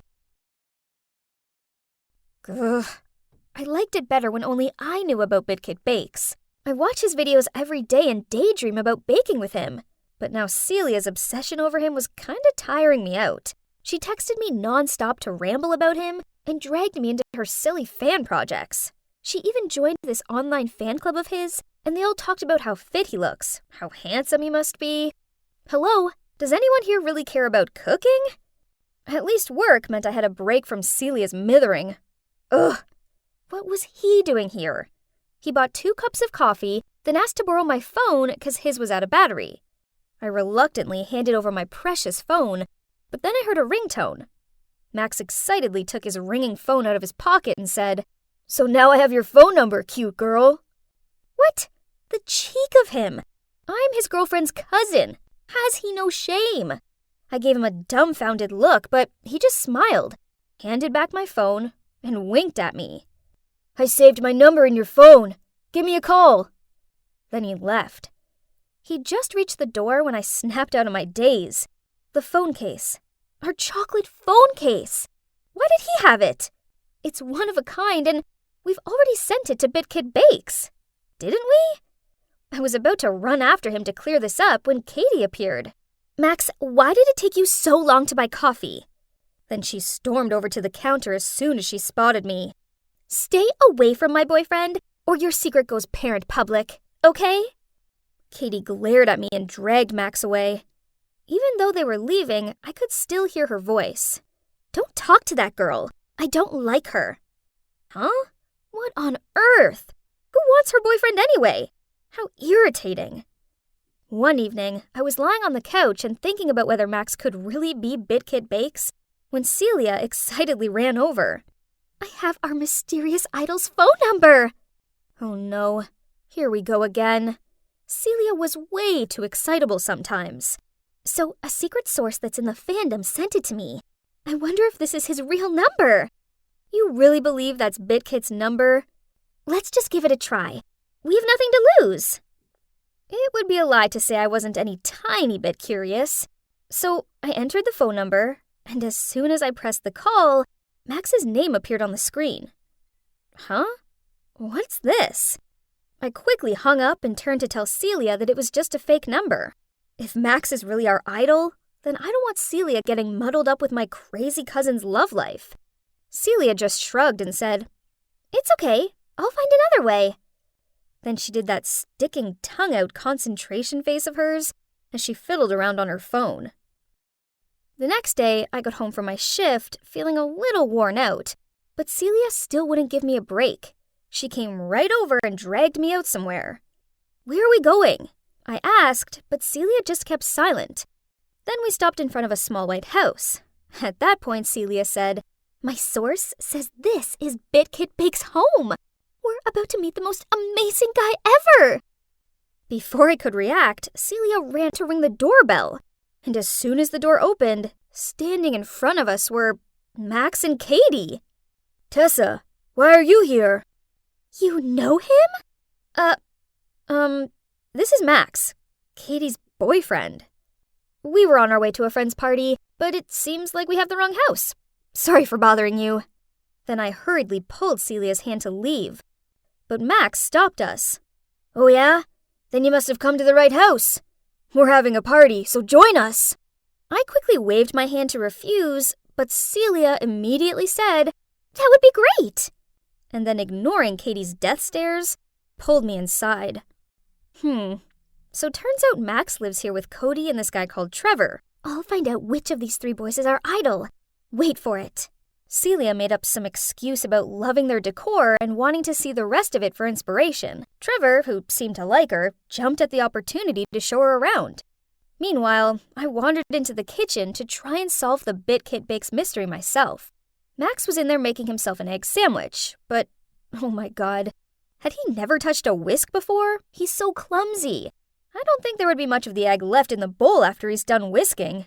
The kitchen counter was full of food for the party, so I decided to give them a hand. Let's see. I spotted a bowl of cookie mixture, which looked like it could use some special ingredient, so I reached for the jar of sugar. And as expected, a hand stopped me. But, Cody? "What are you doing? You use brown sugar for cookies, not white. You don't want to end up with a load of air pockets, do you?" Yes, of course I knew that. And I also knew BitKit had once said those exact words in one of his previous clips. So, the anonymous idol is Cody? But Max's phone case was the one we sent to our idol, and the idol's phone number that Celia found was also Max's. This was so confusing, and I needed answers, so I asked Max to go outside with me. "You aren't BitKit Bakes, right? Why do you have that phone case?" "Oh, so you figured it out? Yeah, I know you sent it to Cody, so I intercepted it. I'm also the anonymous fan who gave Celia this address. It's fate, baby. You and me are meant to be together." Then he lunged towards me with outstretched arms. Oh my god, did he have tentacle arms or something? I couldn't escape from his grip. Then who should appear but, yep, Katie. She charged over, then pushed me, falling to the ground. Cody appeared and tried to stop the fight, but Katie's flailing arms knocked into him and caused his wrist to brush against the hot barbecue grill. I quickly went to check on Cody, but Katie just screamed out, "I hate you!" then ran off with a shameless Max in hot pursuit. We then went to Cody's room to get the first aid box. Hang on, I recognize that mask. Don't worry, I'll keep your secret. But maybe this arm shouldn't be on screen for a while. Celia has, like, the best detective sense. Yeah, I guess. I'm thinking maybe a cute girl like you should wear the cat mask for the next few videos. What do you think? Are you sure? Your fans might speculate that the girl would have some kind of special relationship with you. Gosh, what am I saying? Wake up, Tessa. I should go. Right, there's something important waiting for me to handle at home. What a messy day. I couldn't carry on being under Katie's control any longer. I needed to confess all to my parents before she told them. Only, when I walked through the door, I heard these weird sounds coming from the living room. It was Katie bawling her eyes out on the couch. I ignored her and was about to go upstairs, but suddenly, she ran over to me and hugged me. Tessa, I'm so sorry for pushing you. I never meant for anyone to get hurt. I just really love Max, and it breaks my heart knowing he's such a womanizer. It's okay, but you seriously deserve way better than that jerk. So Katie and I made up, and she also promised that she wouldn't blab my secret to my parents. But I want to tell them the truth. I mean, I can't lie to them forever, right? And when they see how much baking means to me, they'll support me, right? Hey guys, so I entered a baking contest and invited my parents along. And guess what? I won the Best Newcomer prize.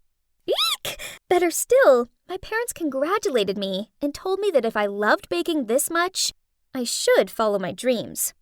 Oh, and I did use the prize money from the contest to pay them back. Cody's been a massive help. He's given me some great tips and, actually, we've started dating. It's early days, but being with him makes me feel as happy as eating freshly made cookies. And as for Celia, well, she's still pretty convinced that Trevor's her idol. One day I'll introduce her to the real BitKit Bakes. Soon. This was my first day at my new school, and so far, it was going pretty well. Can you believe the principal himself was giving me the guided tour, as well as showering me with praise? Amber, with your impressive grades and outstanding academic achievements, you'll fit in nicely here. This is Leo, my son. He's another excellent student here, and he's going to show you around. Leo looked at me from head to toe, then smiled and winked at me. Huh? Was he checking me out? And here's the library. Maybe we could study here together sometime. Sorry, but I prefer to study alone. Right at that moment, a guy walked past us to the librarian's desk. Oh my God! He totally had this whole cool bad boy look going on. I zoomed in to see what book he was holding. The Orion Mystery? Wow, nice taste. I've been really into ancient stuff these days too. Leo must have noticed me staring at that guy, as he snidely said, I'd steer clear of the likes of him if I was you. His grades are pathetic, and he's probably only in here so he can take a nap. He's below your league, while I'm far more suitable. Thanks for showing me around, but seeing your smug and scornful attitude towards others proves otherwise. Then I left, leaving a stunned-looking Leo behind. I found my class easily enough, even without Leo's help. And my desk, yeah, there was no missing that. I mean, the huge bouquet with my name on it and a welcome hamper full of candy was a dead giveaway. And apparently, it was from the principal. Whoa, I knew he was glad I was here, but wasn't this a bit too much? Anyway, I shared all the flowers and candies with my classmates to get to know them better. So far, so good. And these two sweet girls, Jane and Ellie, walked to the canteen with me and showed me how to get the lunch tray using my student QR code. But then they pointed over to a group of students sitting next to the window and told me to go sit with them. Huh? Why can't I sit with you? You're not one of us. Then they went and joined another group. What did they mean by that? I looked around and noticed there were two menus, a delicious-looking one on the red board and a bland one on a blue board. It seemed the boards correlated to the trays, as more kids than not had the blue trays with the dull foods. I took my red tray full of tasty food and walked over to the window, where all the kids were sitting with red trays, including Leo. There's something really strange about this school. I was pretty awkward and didn't know what to do when I saw the Orion Mystery Boy walking in with a blue tray. So, without thinking, I approached him. I saw you this morning in the library. You were checking out my favorite book. So, should I return the book or what? No, I just want to make friends. Stop hanging out with this loser. A straight-A student like you should sit with us. We're different. See? This was so stupid. So I told Leo I didn't need colored trays to tell me who I could and couldn't talk to, and that I was fully capable of making my own mind up. Leo and his friends looked furious, while the Orion Mystery Boy just grinned. Suddenly, a girl in the group spoke up with a super cold tone. Don't worry, Leo. This new girl will soon figure out what losers they are. Then she signaled for the whole group to leave. After that, the Orion Mystery Boy and I started talking, and he finally told me his name. It's John. The blue tray kids were really nice. Way nicer than the red tray ones. I asked John what the deal with the trays was, and he said that this school divided its students into two groups.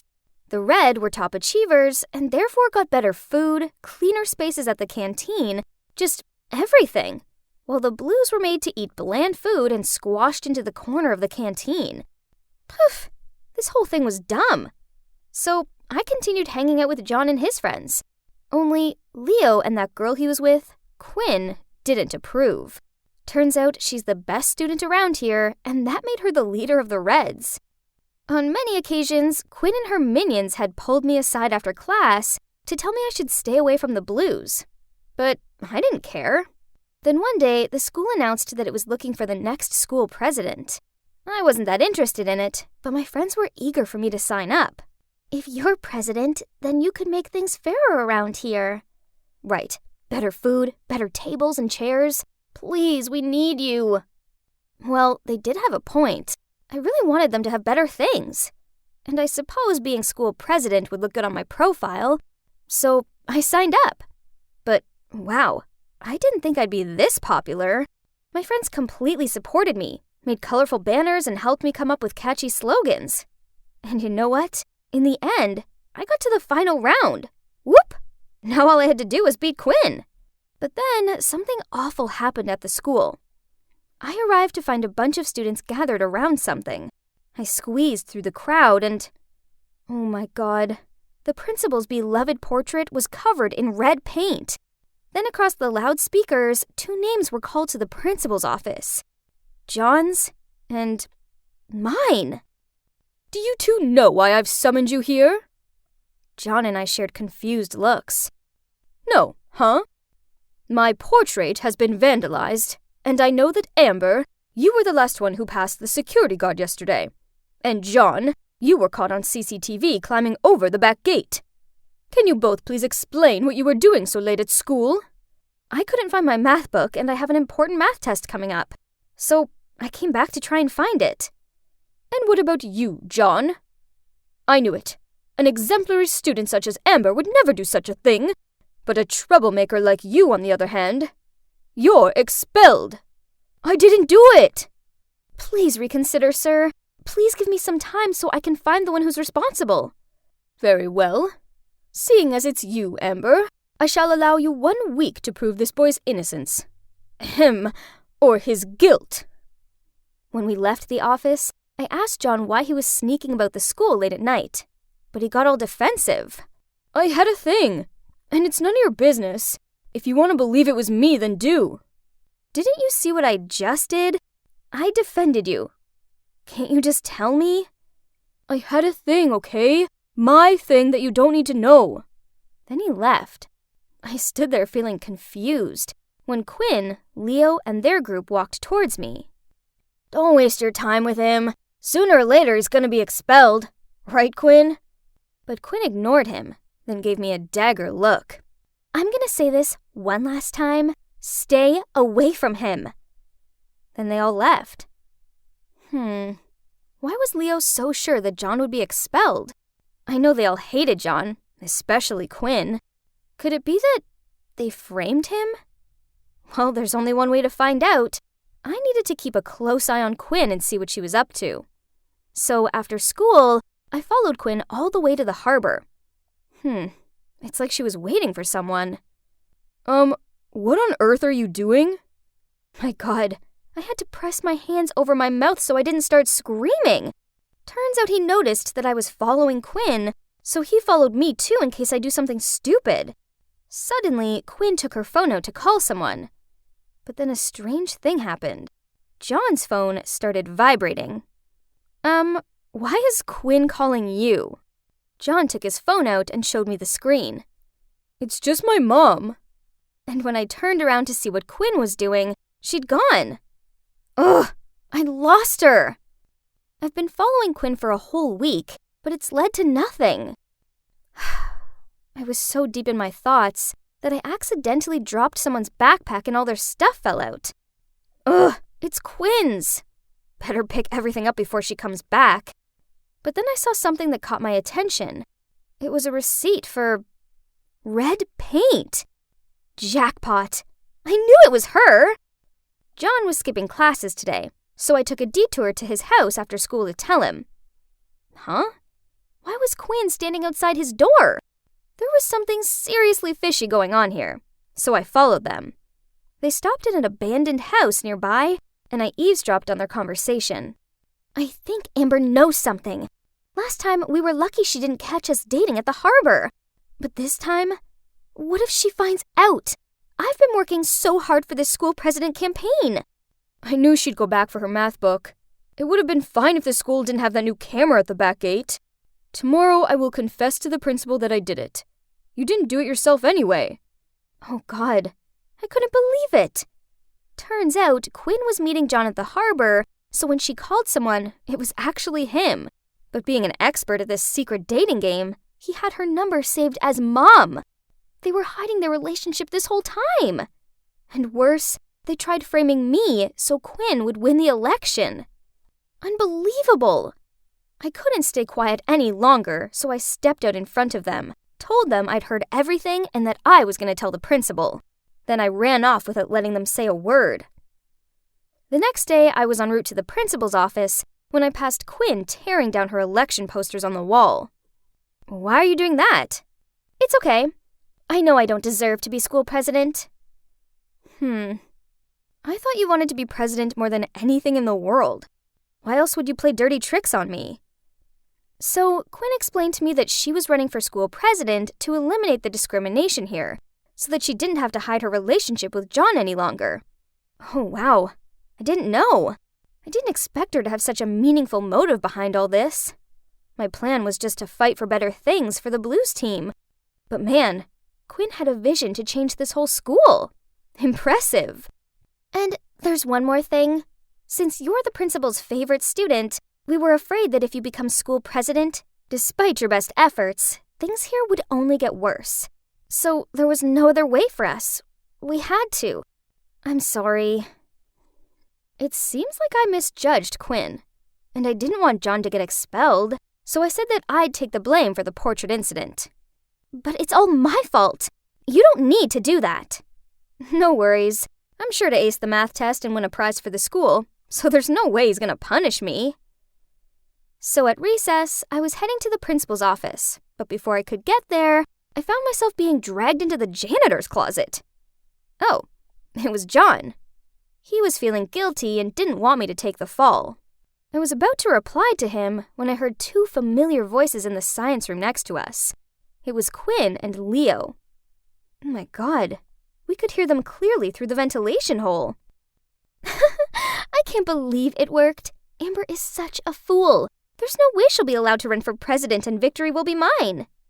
So, are you really going to remove the division between the two groups just to freely date your stupid boyfriend in public? Are you fooled by that too? Of course I won't. No way. That was only to trick Amber and John. What I'm gonna do is make sure all troublemakers are gonna be kicked out of school. What? I got played? Again? Ugh! I turned to John and, oh man, he looked disappointed. Don't worry. I know a way to get back at them. On election day, Quinn gave her speech, and unsurprisingly, she went on about how the red group brings more to the school and therefore deserves their privileges. She really believes she could make a fool out of this Amber, huh? When I stepped out on the stage, her jaw dropped. Yeah, Quinn, I didn't confess to the principal. Giving speeches in front of a crowd wasn't something new to me, so I was super confident. I'm sure you're all aware of how this school operates. We're divided into two groups and get treated very differently. What I see here is discrimination and prejudice, when in reality, this should be a safe place for all students to strive and reach their full potential. So, I'm standing here today to tell you that if you choose me to be your next school president, I will break the barrier. Let's say goodbye to red and blue trays and hello to fairness and equality. After my speech ended, the crowd went wild. Wow! And surprisingly, some of the red group were cheering me too. You're probably wondering why I didn't expose Quinn in front of the whole school, right? As I see it, she'd had a massive reality check, so I think that was enough. I also spotted the principal quietly sneaking off with his head down, in the midst of cheers the whole school gave me. Could you guess who won? Yeah, me of course. John came on stage and handed me flowers in front of a furious-looking Quinn. I walked towards her and whispered, "Let's see how you're gonna get rid of the troublemakers now." She just sneered at me, then stormed off the stage. Later, we heard that Quinn confessed all to the principal. Then she transferred to another school. What about me? Well, after I became school president, I stuck to my promise and began making some serious changes to the unfairness of the school. And John, did we become a couple, you ask? Oh no, we're just close friends. I was completely immersed in this beautiful harmony that me and my dad were playing until... "What on earth are you two doing?" Startled, I turned around to see Siren standing there with fiery eyes. Oh God. I came back to my senses at once and realized that next to me, the man I was jamming with was not my dad, but Isaac, her boyfriend. Oh no, what had I done? I quickly wiped my tears away and was about to leave. But Isaac took my hand and gave me this confused look. Being back here in this house was difficult enough without getting involved in this love triangle, so I tried to pull my hand free and ran out of there. Yes, it's me again, Hazel. In the last part of my story, my friends embroiled me into helping their idol Isaac and his actress girlfriend Siren escape from the public eye for a bit. Now I'm stuck in my family's old home and having to confront my past. All these memories flooded my mind. Some good, some bad. And before I knew it, I was mixing the past with reality. And that's how I accidentally played the piano with Isaac and made Siren green with envy. At that moment, Siren swung open the door and charged toward me. "Hey, don't let me catch you flirting with my BF again!" Excuse me? What did you say? He's not even my type. Besides, having you as a love rival sounds like way more hassle than it's worth. She gave me this lingering scowl. Clearly she was furious with me, but she must have decided there was nothing else she could say on this matter. However, this didn't stop her from being the most demanding, frustrating diva on the planet. She stuck her nose up at the food and drinks we served her and insisted that she couldn't possibly consume anything that wasn't organic. She threw the clothes that we lent her down the stairs because, quote, those vulgar outfits didn't suit her. Then she asked Ivy to go get her designer ones. Once, Zoe even had to drive over an hour to the mall just for a few scented candles. Why, you ask? Well, Siren accused me of exuding this bad energy that had been affecting her sleep and her well-being, so she needed to cleanse the aura around here. Poof! This was nonsense. Once her head touched the pillow, she slept like a log. It seems that living in the same house as their idol and his girlfriend wasn't exactly all it's cracked up to be. Isn't that right, Ivy and Zoe? However, contrary to Siren the Nightmare, Isaac surprised me quite a lot by actually being a great help around the house. He was an excellent cook and a dab hand at fixing things. Okay, I admit that I used to think he was just one of those useless celebs out there, but it seems he had no problem with pulling his weight. Anyway, this manner of his did somewhat make up for the obnoxious attitude of his girlfriend, which made this whole thing a bit more bearable. Until this one time, we were rowing on the river near the mansion. Well, I was rowing to be exact. Just me, as what could we expect from our two superstars? But it's pretty out here, isn't it? It was Siren's bright idea, as she wanted some new Insta photos. You're probably wondering where Zoe and Ivy are? Yep, they're scouring the shops a few towns over for ethical foie gras. Look at her, saying she's feeling sick she couldn't row. But apparently she was well enough to smile for the camera and strike dozens of different poses. Suddenly, Siren decided to stand up to get better lighting, which made the whole boat shake. I shouted at her to sit down, but then before I properly knew what was going on, the boat was turning sideways and I tumbled into the water. I flailed my arms and legs out and tried my best to raise my head above the water, but it was no use. I couldn't stop myself from sinking beneath it. I honestly believed this was it. The world started to darken around me, when suddenly, an arm grabbed me and pulled me ashore. Hazel, can you hear me? I slowly opened my eyes and saw Isaac's worried face peering down at me. Hazel, thank goodness. He gently helped me sit up, then asked me if I was all right.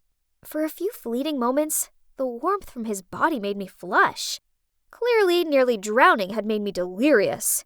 I mean, I couldn't have feelings for him. Could I? Before I could ponder on this thought anymore, a drenched siren dripped her way over to us. Isaac, why did you rescue her instead of me? Siren, this is not the time for being dramatic. I was hardly going to come to you, an expert swimmer, over Hazel who was actually drowning. Hearing Isaac say that, she rolled her eyes, then stormed off, leaving a wet footprint trail in her wake.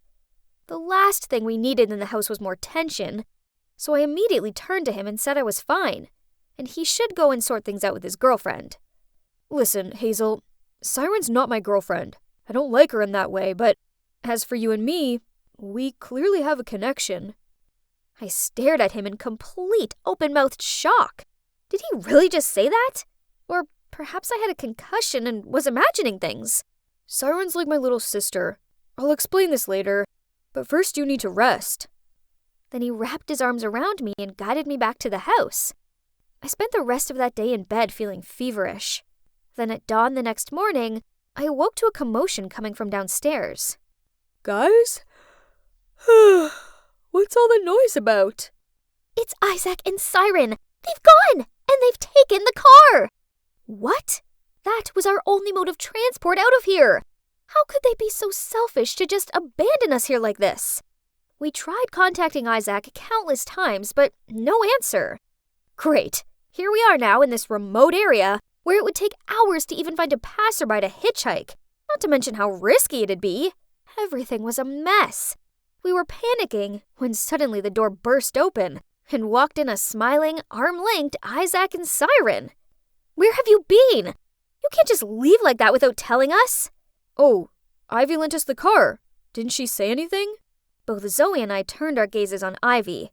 She stammered. But I think you guys just went out for a while, not disappeared all night unreachable. Relax. All this tension will give you wrinkles.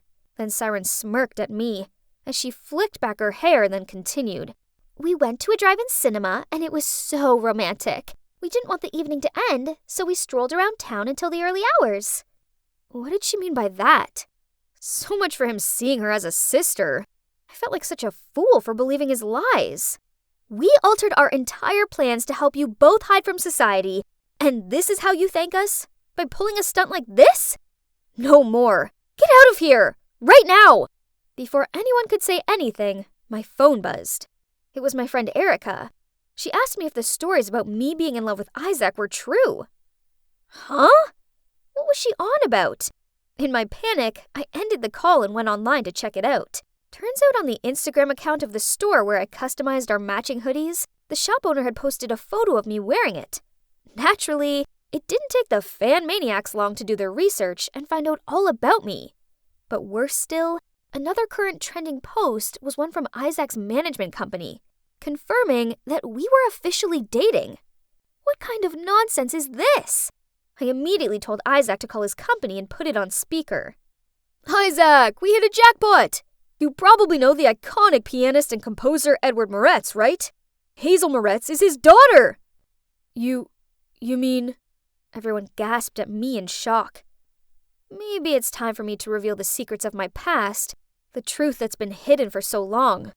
Yes, Edward Moretz is my father, but I made a promise to myself 10 years ago that I would never speak to him again.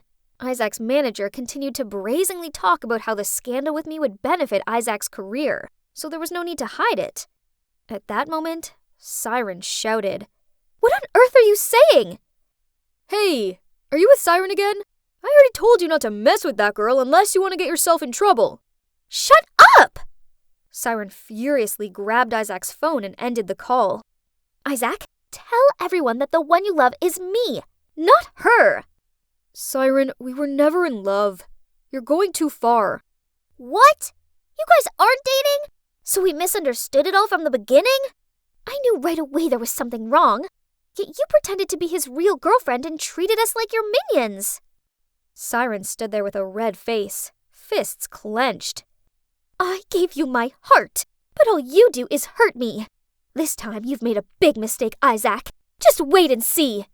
Siren left for her room, but this time neither of us stopped her or comforted her. The next morning, we found out that Siren was gone. None of us knew where she was.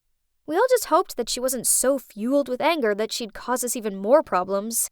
We quickly packed our things into the car, preparing to return to our normal life. When out of nowhere, a bunch of reporters and journalists appeared and surrounded us.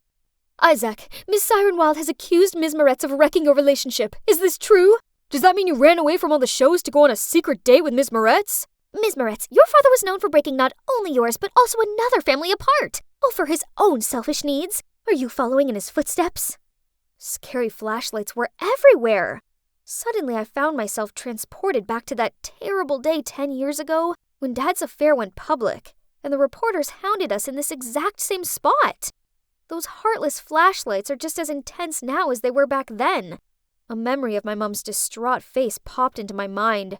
Puffy eyes, tear-stained cheeks, a fearful look. Yet the reporters were relentless vultures, firing questions at her regardless of her vulnerable state. That's the day I made a promise to myself that not only would I never pursue music, but I'd also never forgive my father. Amid the panic, an arm pulled me into the car, and we drove away from the crowd. It was Isaac.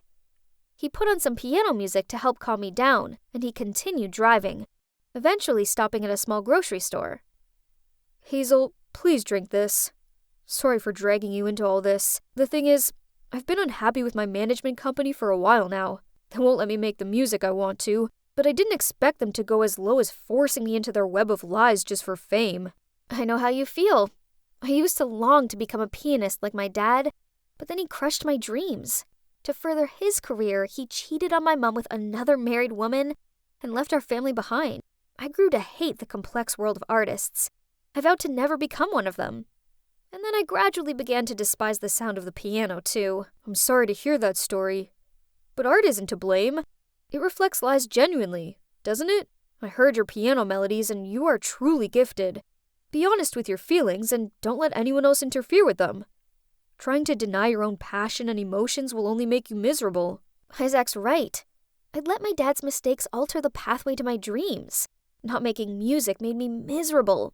It felt like there was a part of me missing, one that nothing else could fill. Why should I be the one to suffer like this, when it hadn't even been me that done anything wrong? Look at me now. Can you believe it? I've rekindled my passion for piano, and now I'm happier than ever. After all that runway pop star drama, Isaac left his management company and collaborated with me to make music for True Art. This is our latest charity event. It's pretty neat, huh? That's all thanks to Zoe and Ivy. They work for us now. They're in charge of arranging our busy schedules and organizing our events. The four of us make the best team. I guess you're wondering what happened to Siren? Last I heard, she set her sights on her latest movie co-star. Wish her good luck is all I can say. As for Isaac and me, well, since the media claimed that we were a couple, we might as well have turned that fake news into reality. You are probably wondering why all eyes are on us. This is nothing new. Actually, this pretty much always happens when we walk through school together. Look, they're truly the high school version of Kim K and Paris Hilton, aren't they? Agreed. They're quite charming. Yeah, that's us. I'm Robin, and the Hilton to my Kardashian is Allison, my BFF. Don't let her snooty look fool you. She's actually a really nice girl who's always there for me. I never had to worry about a thing being with her. We've basically been inseparable since forever. Ugh, Candace, you so did that on purpose. Oops, sorry. It's just too hard for my eyes to notice something as lame as you. Oh, really? So it has nothing to do with the fact you're afraid I'll take your cheerleading spot and beauty queen title? As if. You're no competition for me. This wasn't a new thing. Because Allison is so beautiful and talented, she often gets into altercations with the jealous mean girls. Now, thanks to the Candace drama, we're late for class. We were hurrying along the corridor when suddenly Allison stopped. A poster caught our eyes. It was for the contest to find the new cheerleading captain. Perfect! I can't wait to win and wipe that smug grin off Candace's face.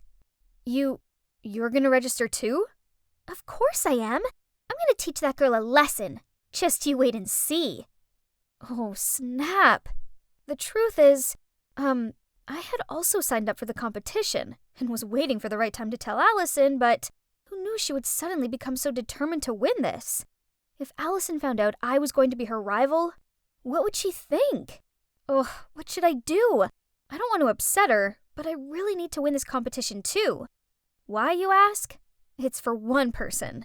It was him, Steve, the basketball team captain, and also Allison's cousin. I've had a huge crush on him, but the problem is that he's not exactly short on fangirls, including Candace. I'd never be as forward as her, so I just watched him from afar. But what if I'm no longer a nobody and become the cheerleading captain? Then Steve would notice me, and I'd be confident enough to open my heart to him, right? But things were way too difficult when I have to face up to not only Candace, the resident mean girl, but also Allison, my BFF. Great! It's true what they say. Putting something off will definitely come to bite you eventually. As I was having lunch with Allison in the cafeteria, Candace and her friends stopped in front of our table. So, you think you can compete with us? Go on then. Eat up and grow strong, little girl. If you have a problem with me, then deal with me. Leave my friend alone. Okay, princess. Not everything is about you. I'm talking to her. Oh, wait. Look at this lost puppy. Hasn't Robin right here told you that she's also competing for the cheerleading captain position? Then Candace and her friends left, leaving me to face Allison's surprise and anger. I was planning to... You really want to compete against me? I just want to try. Wow, I've never expected you to stab me in the back like this. Unbelievable!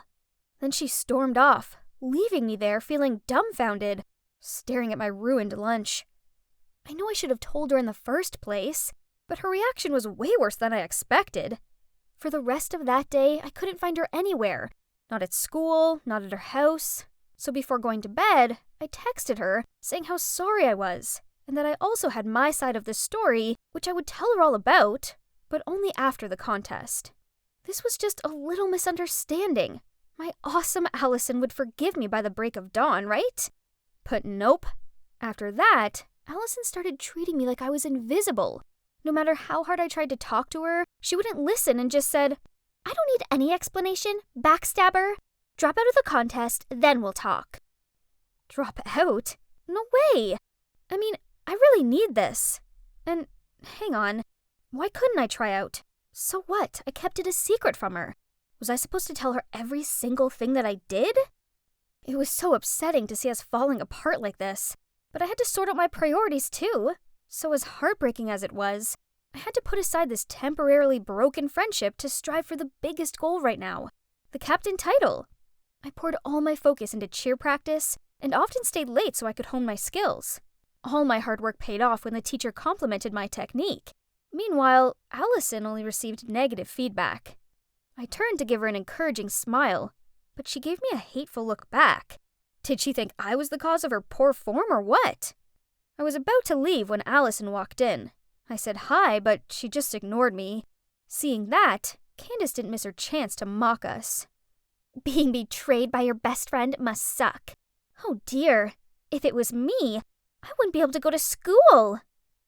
Allison angrily slammed the locker door shut and walked straight out of there, while Candace and her friends were laughing. Ugh, they were the worst. The day of the competition finally came and I was so nervous. But hang on, I couldn't spot Allison anywhere. I was trying to look for her when I heard my name over the loudspeaker. It's my turn already. I was backstage on standby when suddenly I heard someone talking about Allison having an accident and not being able to attend the competition. Oh my god, Allison. Is she okay? But before I could run over to ask them more questions, I was pushed out to the stage. The music was already playing, but I felt too overwhelmed and anxious to start. Sensing my nerves, the whole stand gave me a round of applause to cheer me on. I looked down at the audience and took a deep breath, tried to concentrate, and started my performance. As soon as the music ended, the whole room burst into endless applause. The judges nodded and smiled at me. I was too worried about Allison to celebrate, so right after my performance, I rushed over to her house to check. But she didn't welcome me at all. How dare you show your face here? Not after what you did! What do you mean? I heard that you fell, so I rushed here right after the competition. Stop the act.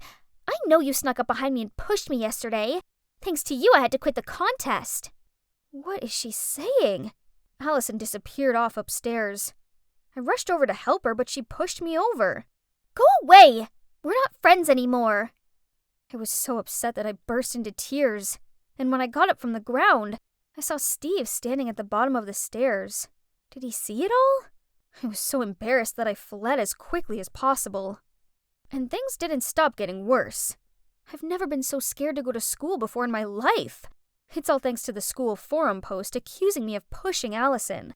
Now my voting rank has dropped, and kids I don't even know are giving me dirty looks. Suddenly Steve came up from nowhere and started talking to me. Allison hasn't been in a right mood recently. I'm sorry on her behalf. This was not a dream, right? Steve had never bothered with me before, so why now? For you, this is a lucky pouch containing feng shui gemstones. If you wish for something, confess to the pouch a sin of yours, and the wish will come true. It's proportional to each other. The bigger the sin, the grander the wish. But use it carefully, as either opened or overused, it will weaken its energy. I watched as Steve turned his back and left. This was such a sweet thing for him to do, especially as everyone else was treating me like I was a walking plague cloud or something. But did this pouch really have magic powers? I guess there's only one way to find out, right? I call upon the magical powers of this pouch to confess that I purposely hid the flashy dress Mom bought me, then lied that I'd lost it so I wouldn't have to wear it. I'm so sorry. I wish I'll get a good grade for my chemistry test tomorrow so she'll be happy. After making the wish, I carefully put it in my backpack, hoping tomorrow during the test it would work. But no, the last question was pretty much impossible. I sighed, thinking the A was about to slip out of my hand, when suddenly Kevin, the smartest guy in class, threw me a piece of paper when the teacher didn't notice. I stealthily opened it. Whoa! It was the answer to that one question I had left. I quickly filled in my paper without thinking any further. A few days after, I got my test results, and I couldn't believe my eyes when I saw an A in front of me. It must be the powers of the magic pouch, as normally Kevin didn't even talk to me. Fascinating. And so, I made a few more wishes, and they all came true. Once I even confessed that I accidentally spilled water and damaged my computer, and wished Mom would buy me a new one. Unbelievably, 2 days later, Mom bought me a MacBook and said it was an early birthday present. This pouch was a miracle, so it was time I used it for my most important wish. I call upon the magical powers of this pouch to confess that I kept this secret from Allison and practiced every night, then signed up for the cheerleader competition. I want to win just because I long for Steve's attention and to gain the confidence to confess to him. Please help her recover quickly, and for us to make up and be as close as ever. After wishing, I breathed a sigh of relief. It felt good to finally get this all off my chest. The next day after school, I was pretending to be walking past the basketball court as usual when Steve called me over and handed me a bottle of juice. Looks like the pouch really exerts its power. Actually, Robin, there's no magic. I just snuck a MIDI recorder in that pouch to figure out if you were the one to mess with Allison. I'm sorry. What? In that lucky pouch is a mini recorder?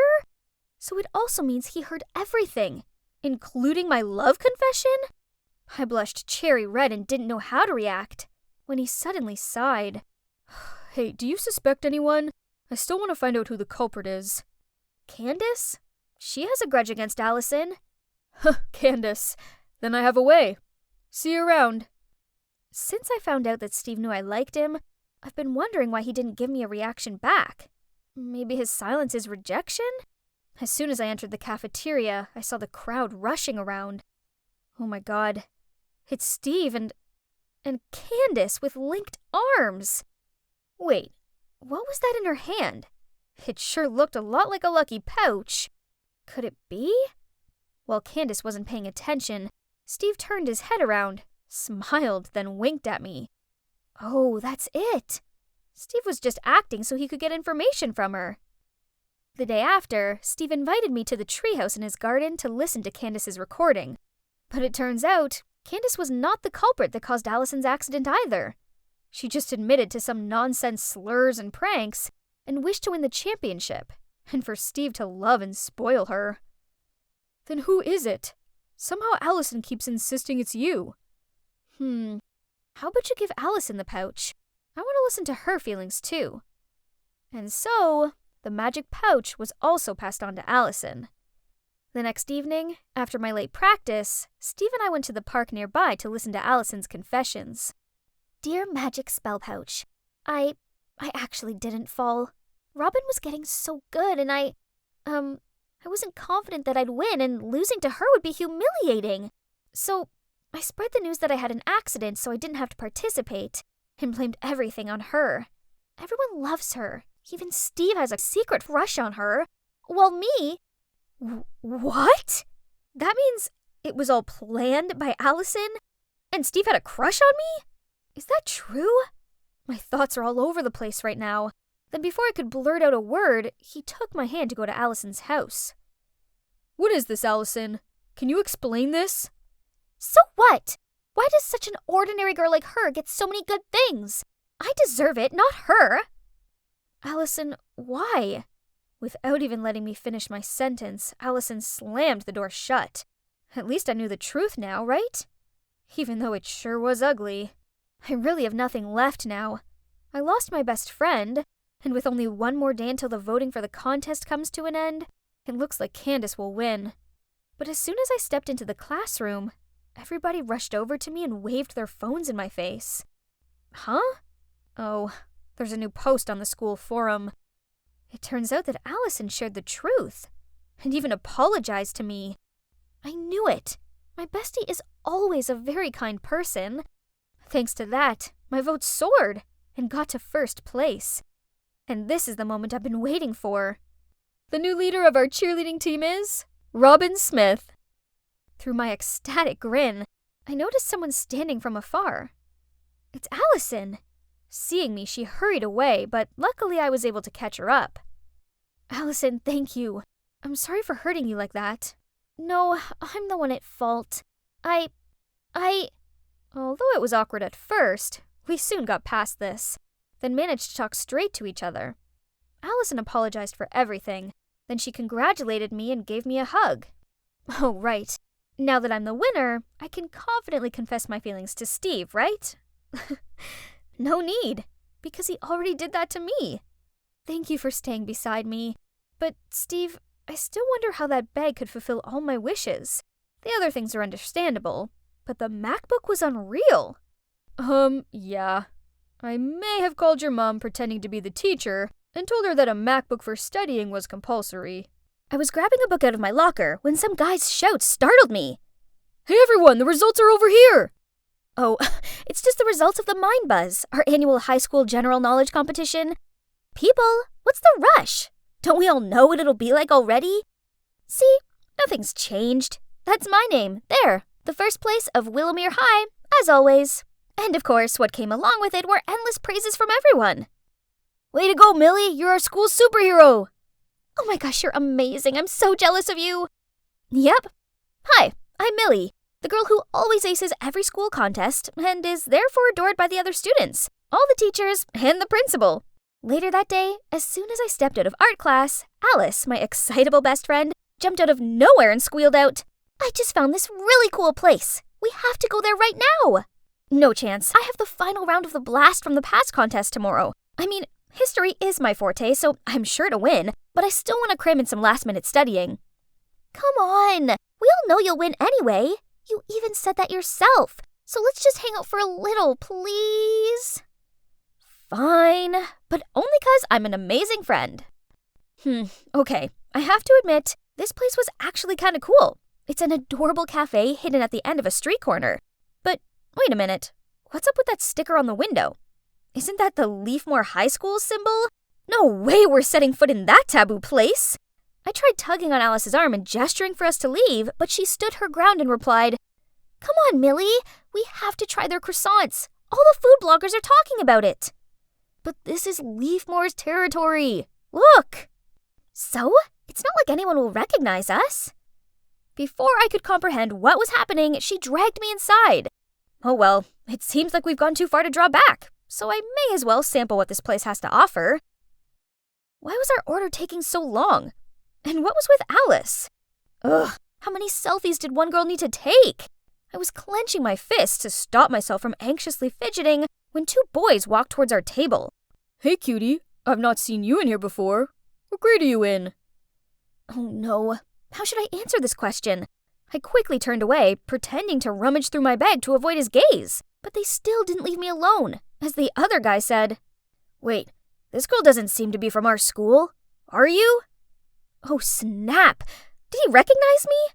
My skin turned clammy with nerves and I thought I was going to throw up. Then suddenly a voice rang out. Sorry I'm late. Have you been waiting long? Then he plonked himself down next to us. Seeing that, the two guys left. Phew! But who is this guy? Do we know him? Oh my god, Evan, it's you! Is that the new Calvin Klein cologne? It smells amazing on you. Huh?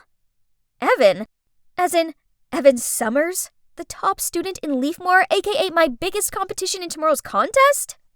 To Alice's excitement and my puzzled look, Evan just lightly smiled, then got up to leave. He's indeed a cold angel. What?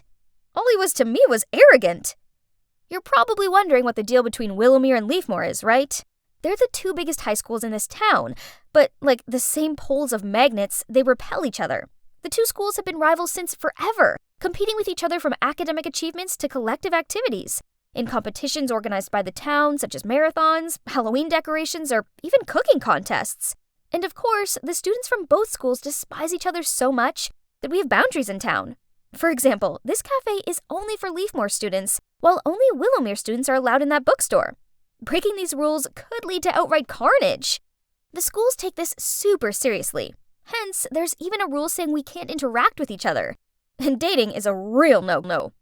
You see, as the top student in Willowmere, I can't let anyone find out I've stepped foot in Leafmore territory, as if they do, my life won't be worth living. And also, because of my #1 position, I have a responsibility to help my school win as many prizes as possible. And this history contest is no exception. I anxiously waited for the host to announce the results. And the last 20 points go to Leafmore High School, which makes them the winners of today's contest. From the other side of the hall, the Leafmore students erupted into applause, and they all charged at Evan and hugged him. Seeing the arrogant Evan with a triumphant face made me even more upset. Congratulations, you were amazing! Alice, we lost. Only by 5 points. Second place is still good, but it was me who was defeated by that Evan. Poor Alice is still trying to keep her shy smile at me. I didn't want to take it out on her either, so I quickly left. The next day I was walking along the school corridor, minding my own business, when I passed a group of students gossiping about me. Poof, she defo lost the quiz on purpose. Yeah, her question was so easy. Everyone knows that the first US dollar was printed in 1862. Why were they saying such mean things about me? I tried my best to ignore their jibes and distract myself with my phone. But what is this? Someone had uploaded a picture of me, Alice, and Evan all sitting together in that cafe the other day. Oh no. And worse still, from this angle, we all looked kind of close. Furious, I went to leave, but Polly, this annoying girl, blocked my way and mocked me. Millie, if you don't like this place, you could have transferred schools. Losing to Leafmore on purpose is just embarrassing. I did no such thing. Not that it's any of your business. I hurried away from her and her smirking friends. The problem is, it seemed like the entire school had seen that picture and concluded that I'm a traitor. At least things couldn't get any worse, right? Wrong. My bad luck continued when I got my English Lit essay back. A B-. This can't be right. I never get anything lower than an A. Ever! I was checking through my test when suddenly there was an announcement on the speaker, asking me to come to the principal's office. Millie, you're usually such an excellent student, but I've received some unpleasant news about you recently, and your grades are slipping significantly. I could only stare down at the floor and mumbled, I'm really sorry. I'd never been scolded by the principal before. This was the worst day of my life. Miss Garcia was silent for a moment before she continued. However, I still have faith in you, so I'm giving you one last chance to prove yourself. The town's hosting a Rube Goldberg machine camp and our school must win. Can you make that happen, Millie? I forced a smile and nodded. No problem, ma'am. The first prize will be ours. Trust me. This is my chance to show everyone that I'm devoted to this school. However, there's one teensy tiny problem. physics is not my forte. It's alright, I just gotta do my best, right? I spent the next 2 weeks planning, researching, and testing out ideas with my group. We finally managed to create the perfect Rube Goldberg machine. It includes 15 genius steps to complete the final task. We're surely gonna secure all these bonus points. Finally, the camp weekend arrived, and I was super stoked to show off my team's entry. Tomorrow will be it. I'll get Willomir's name back on top again. Then suddenly, Miss Garcia tapped my shoulder and gestured me over to an empty corner and worriedly said, "Leafmore's machine is highly praised by the judges. At this rate, they're most likely to win, and that'll mean humiliation for us." "Don't worry, I'm trying my best. We'll add some extra magnets and springs." "It's no use. The only way we'll win over Leafmore is if their entry encounters problems." She sighed, then turned to leave. Feeling deflated, I stared down at my feet. That's when I saw a pocket knife, with Miss Garcia's name printed on it, lying on the ground. I picked it up and called out, "Miss, you dropped your knife!" But Miss Garcia didn't stop walking or turn back, and just did a snipping gesture with her fingers. Could it be that Miss Garcia meant... Yep, definitely. That's the only way. So that night, I waited until everyone else was asleep, then I snuck into the gallery and cut a piece of wire holding the light bulb of Leafmore's model. That should be enough. I was about to leave the room when suddenly the lights came on. What are you doing here? I... You just did this, didn't you? Yeah? So what? Go ahead, tell on me if you want. This is all so meaningless. Then he sat down and started fixing his model. Huh? What's meaningless? Good God, he's so full of himself. Fine then. Just you wait, Evan. I'll beat you with my own talent. Let's see if you'll still be Mr. Arrogant then. It was my team's turn, and for the first 3 steps, the Rube Goldberg machine worked quite smoothly. But when it came to the 4th step, suddenly the wooden slide collapsed, causing the marble to fall to the ground and the machine to stop working. We all stared at each other in panic. No, this couldn't be happening. We tested it many times this morning and it had worked perfectly fine. I rushed over to check what was wrong with the machine, but I struggled and couldn't find a way to fix it, when suddenly a voice said, "Let me see." I looked up. It was Evan. I stepped aside to make room for him, when suddenly Miss Garcia appeared. "I see what's happened here. Clearly Leafmore High knew the only way they'd win was by sabotaging the best entry." The whole hall started to stir, but I felt my skin prickle with unease. I didn't think this was Leafmore's doing. Look at Evan. He didn't even bother telling the judges about last night's incident. Immediately after that, Leafmore's principal, Miss Harris, said, "Miss Garcia, you can't go around accusing us without proof. Clearly you're the one who feels the need for underhand tactics to win, not us." Then she held out her phone and circled the crowd so everyone could see. I gasped in shock. There on the screen was a picture of me standing next to Leafmore's model with a knife. Miss Harris continued, "Seeing as we managed to fix it in time, we decided not to mention anything else about it. But then you dared to accuse us." The crowd glared and tutted at me, and I longed for the floor to swallow me whole. I'd put blood, sweat, and tears into creating our model, and now people just thought I was a cheat. The worst part was they were right. I was one. The jury went off to discuss this. Then they announced their conclusion. Willowmere had been disqualified. Immediately, Mrs. Garcia piped in. "This is hardly fair. That was the action of one individual, not the whole group. I assure you that Millie is no longer on the team, so let my school continue to compete without her." I froze in shock. How could Miss Garcia do this to me? It had been all her idea, hadn't it? She'd given me the knife. The realization of what just happened hit me, and I fell to my knees and burst into tears. All that hard work, and for nothing. Even Alice hugging me in comfort didn't release me from my gut-wrenching, sinking feeling. Then to my surprise, Evan said, "Mrs. Garcia, can you explain why I found this knife with your name engraved on it next to our model?" He raised the knife up for everyone to see. Oops, in all the stress of last night, I must have dropped it. Miss Garcia turned ghostly pale and everyone started to buzz about it. "I can't believe you colluded with your students to do this. You're no different from her. Last night Miss Harris instructed me to tamper with Willomir's model, but I refused. As if we win, I wanted it to be fairly." The whole hall once again began to stir and gawped on amazed as Evan continued. I'm so tired of the petty feud between our schools. It's so dumb and meaningless. The jury went off to discuss this further and came back with a new announcement. Both schools were disqualified. It's shameful. But, well, it's for the best. We really don't deserve to be here. Oh boy, that sure was eventful. The scandal between the two schools was hot gossip in the town for days. They even brought it up at the monthly town meeting. That's when the truth came out that Ms. Garcia and Ms. Harris had history. They were in the same year at school and were fiercely competitive against each other. So, years later, when both of them became principals of the two schools, they began this whole feud war. In the end, both principals were forced to leave their positions.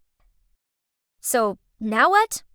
Well, there aren't any dumb rules about where I can go anymore, which is good, because I actually really like it here. I've learned my lesson, and I'm never going to let anyone pressure me into cheating ever again. Peace has returned to school life, and it feels good. Oh, and as for Evan, I'm actually studying with him right now for our next Blast from the Past quiz. Only this time, I'm definitely going to beat him.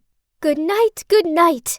Parting is such sweet sorrow that I shall say good night till it be Rio de Janeiro.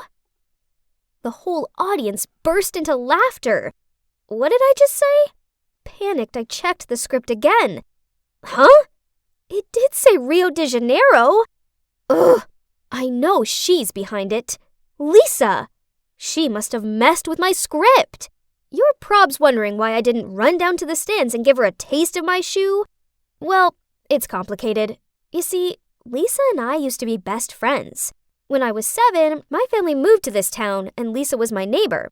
Back then, Lisa always seemed lonely, as she didn't have any siblings. Her mom was busy with work, and her dad was away on business. So I often came over to hang out with her, and eventually we became the best of friends. We had so many things in common. Oh, and even her dad was a cop, just like my dad. Lisa never mentioned him, but I know she missed him. But then our 10 years of friendship was recently ruined, just because of some boy. You see, Lisa liked this guy called Brent at school. So being the great friend I am, I tried to help. But Lisa found out that he'd been messaging me and thought that I was flirting with him behind her back. I tried to explain many times, but she refused to listen. So now, I became her reluctant enemy. Her sneaky tricks became commonplace. And on this occasion, she won, as she got the role of Juliet, while I was just a boring maid. On the day of the play, after finishing the final rehearsal, Lisa suddenly walked up to me and smiled. Sorry about the audition. I've been thinking about it a lot and realized how childish I was. Then Lisa handed me a bottle of my favorite juice to make up. Okay, that's strange. Does she have 2 completely different personalities inside her or something? Or did she realize how great of a friend I am not to resent her petty tricks? Anyways, seeing as it was her birthday and all, I happily took the bottle of juice and wished her good luck. However, 15 minutes before the performance, I had the worst cramping pains in my stomach. I sprinted at rocket speed to the bathroom, and by the time I got out of there, the show was pretty much over. And guess what? I hadn't had anything that day, except for the juice Lisa gave me. Unbelievable! She did it to me again! I then rushed into the lounge of the drama club and rummaged through Lisa's bag. Bingo! Inside was a bottle of laxatives. She put it in my drink so I couldn't participate in the show. Ex-best friend or whatever, there's no way I'm gonna let her get away with it this time. Then suddenly, I found a vintage pocket watch sticking out from the innermost compartment of her bag. I held it in my hand and saw that the number 1999 was engraved on it. Why did it look so familiar? Don't touch my father's belongings! A voice sounded from behind me, and the next thing I knew, Lisa snatched the pocket watch from my hand. Why was she angry? I mean, I was the one who got done over, not her. And also, what did she mean by her father? I was still thinking about it when I arrived home, and suddenly saw someone sneaking around outside Lisa's house. Isn't that Dad? My dad looked around and then placed a beautifully wrapped gift in front of her door. It must be Lisa's birthday present, but why didn't he just hand it to her directly? When my dad came back inside, I quickly rushed over to him and asked, "Hey Dad, do you remember the pocket watch that you love so much? I haven't seen it for a while. Where did you put it? Dad seemed to be flustered by my question. Then he muttered that he'd sold the watch to a pawn shop. I just nodded, but I knew he was lying, as he treasured that watch too much to ever sell it. Why did he give it to Lisa, then lie to me? Could it be that Lisa is my dad's illegitimate daughter? And the fact that my dad insisted on moving here, was it just so he could be close to his mistress and his child? Ugh! Lisa had stolen my role, and now she wanted to take my dad away from me too. I'd had enough. It's time for me to give her a taste of her own medicine. The next day at school, I made sure Lisa was watching as I flirted with Brent, then linked arms with him. She looked like she was going to explode with anger. Then I told everybody in class that Lisa's father wasn't away on business and that she only said this as he had another family and abandoned her when she was little. The rumors must have gotten back to Lisa, as the next thing I knew, she was confronting me as I walked out of the toilet cubicle. How dare you say that stuff about my dad? You're a horrible liar! Then we ended up in a nasty hair-tugging fight. It was so bad a teacher had to come in and pull us apart. Then the principal called our parents. Luckily for us, my dad and Lisa's mom decided not to make this a big deal because of our close neighborly relations. Yeah, as if. However, my dad still made me apologize to Lisa and her mom. Ugh. Dad, why do I have to apologize? It's not like she apologized to me for putting laxatives in my drink. You were wrong to spread those untrue rumors about her. But what were the laxatives about? I thought you two were friends. Since when did you guys become this resentful towards each other? I wasn't lying. They're the truth. Are you defending Lisa over me just because you feel guilty that she's your secret daughter? Kirsty, what did you say? I explained how I knew about the watch and therefore I'd figured out his secret. He was silent for a long time, then sighed and said, Actually, Lisa's dad was a colleague of mine. He was a good man who worked hard at his job. We had this difficult case involving a notorious criminal gang and, unfortunately, her dad passed away while on duty. In his last moments, he gave me his pocket watch as a memento and asked me to look after his 4-year-old daughter, Lisa. Her mom and I couldn't break the heart of that little girl, so we said her father was away from home on business and would return when she'd be 18 years old. As for me, I would pretend to be her father to occasionally send gifts and letters to her. When you and Lisa were 7, I decided to move here in order to easily take care of her. And as you know, I gave her that pocket watch, her father's last memento. But why did you lie to her like that? Lisa was too young at that time to accept such an ugly truth. Her mom and I didn't have much choice either. I was expecting her to get used to it and stop waiting for her dad, but it's true that we didn't expect things to be like this. On her last birthday, I continued to play the role of her father and left a present at the door with an apology for not being able to come home due to a busy schedule. But we know we can't keep this from her anymore. It's heartbreaking to see her longing for her dad so persistently. So, it turned out that all my speculations were wrong. Not only that, but I also spread false rumors and hurt my friend. Oh God, what had I done? How could I put this right? That night, I sent Lisa a long text apologizing, but she didn't reply. So the next morning, I waited at her door to go to school together, but she just walked straight past me. Looking at her distraught face, my heart filled with remorse.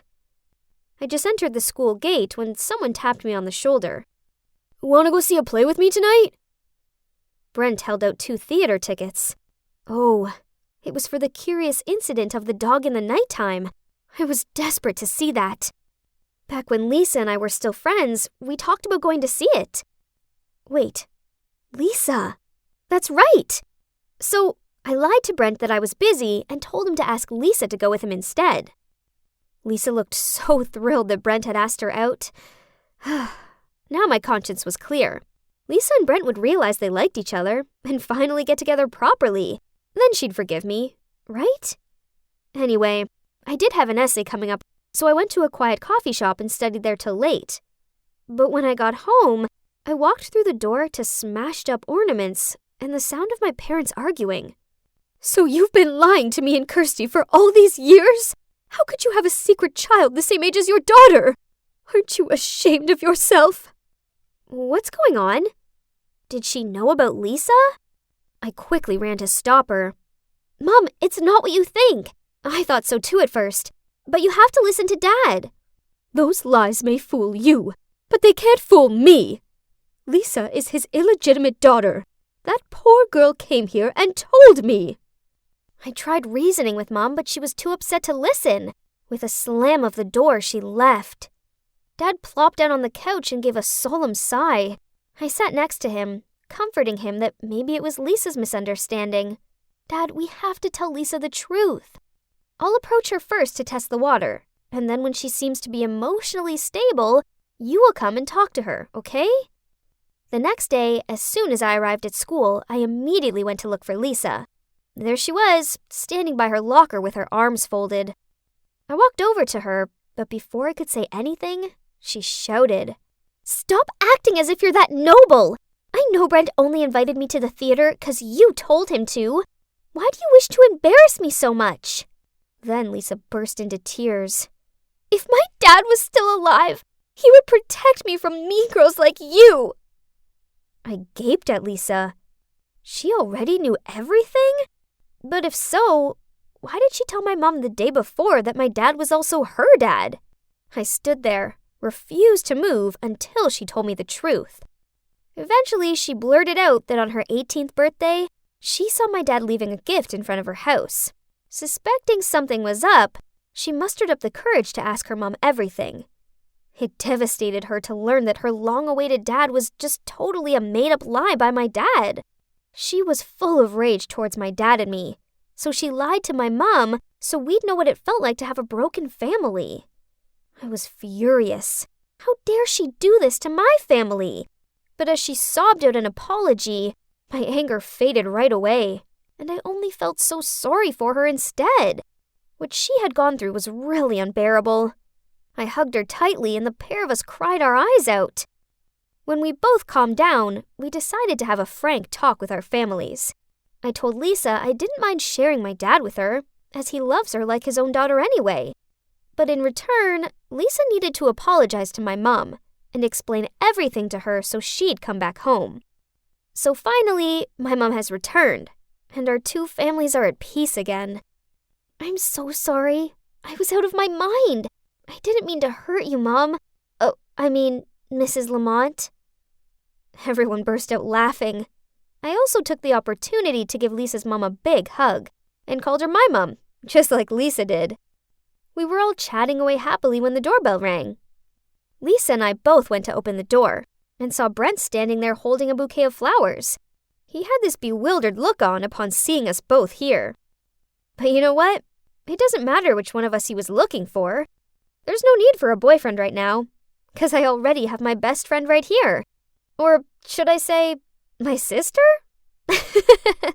Wow, this cake tastes like heaven. I reached out to grab another piece when I heard a growl behind me. I told you to be graceful, didn't I? Then Mom pulled me over to greet this smartly dressed couple. Ugh, again. They looked me up and down, then said, I heard that you're a gifted pianist. We would love to hear you play. Huh? Piano? I'd never played it before in my life. Before I could say a word, Mom chimed in. Unfortunately, Phoebe's just sprained her wrist. Maybe next time. I looked at her confused. Why would she lie like that? Jeez. Mom, why did you say that I could play the piano? Ah, yes. I may have bragged to them that all of my adopted children are excellent. What can I say? All moms boasted about their kids, right? And yep, I'd grown up in an orphanage before Mom welcomed me into her family. This place is pretty grand, huh? I found it overwhelming at first, and ended up getting lost trying to find my room. Luckily, there are plenty of my adoptive sisters around to show me where to go. I do have 10 of them. Yep, you heard me right. 10. It was as if I had just moved from one orphanage to another, only no more orphaned. And we're all similar ages, which is unusual, as foster parents often prefer younger kids. They said us teenagers are rather stubborn. Not to mention how my adoptive dad is never around. Seriously, I couldn't even tell you what he looks like. So it's just us girls here. I got on best with Collins. She's a couple of years older than me, and we share the same bedroom. As much as I liked living with Mom and my sisters, Mom did make us all do strange things. such as wear cheesy clothes and walk in a straight line. Worse still, she forced me to learn the piano. Ugh, I was not at all musical. I just made it right then. She also taught me how to eat properly, but it did kind of feel like a dog training session. I was only allowed to eat when she showed a signal, and by the time I could catch up with how to use the silverwares, the meal was already finished. Ugh. But I suppose that's how every mom teaches her daughter, right? And apparently, Mom didn't have the patience to coach me anymore, so she handed me over to Collins, her star daughter.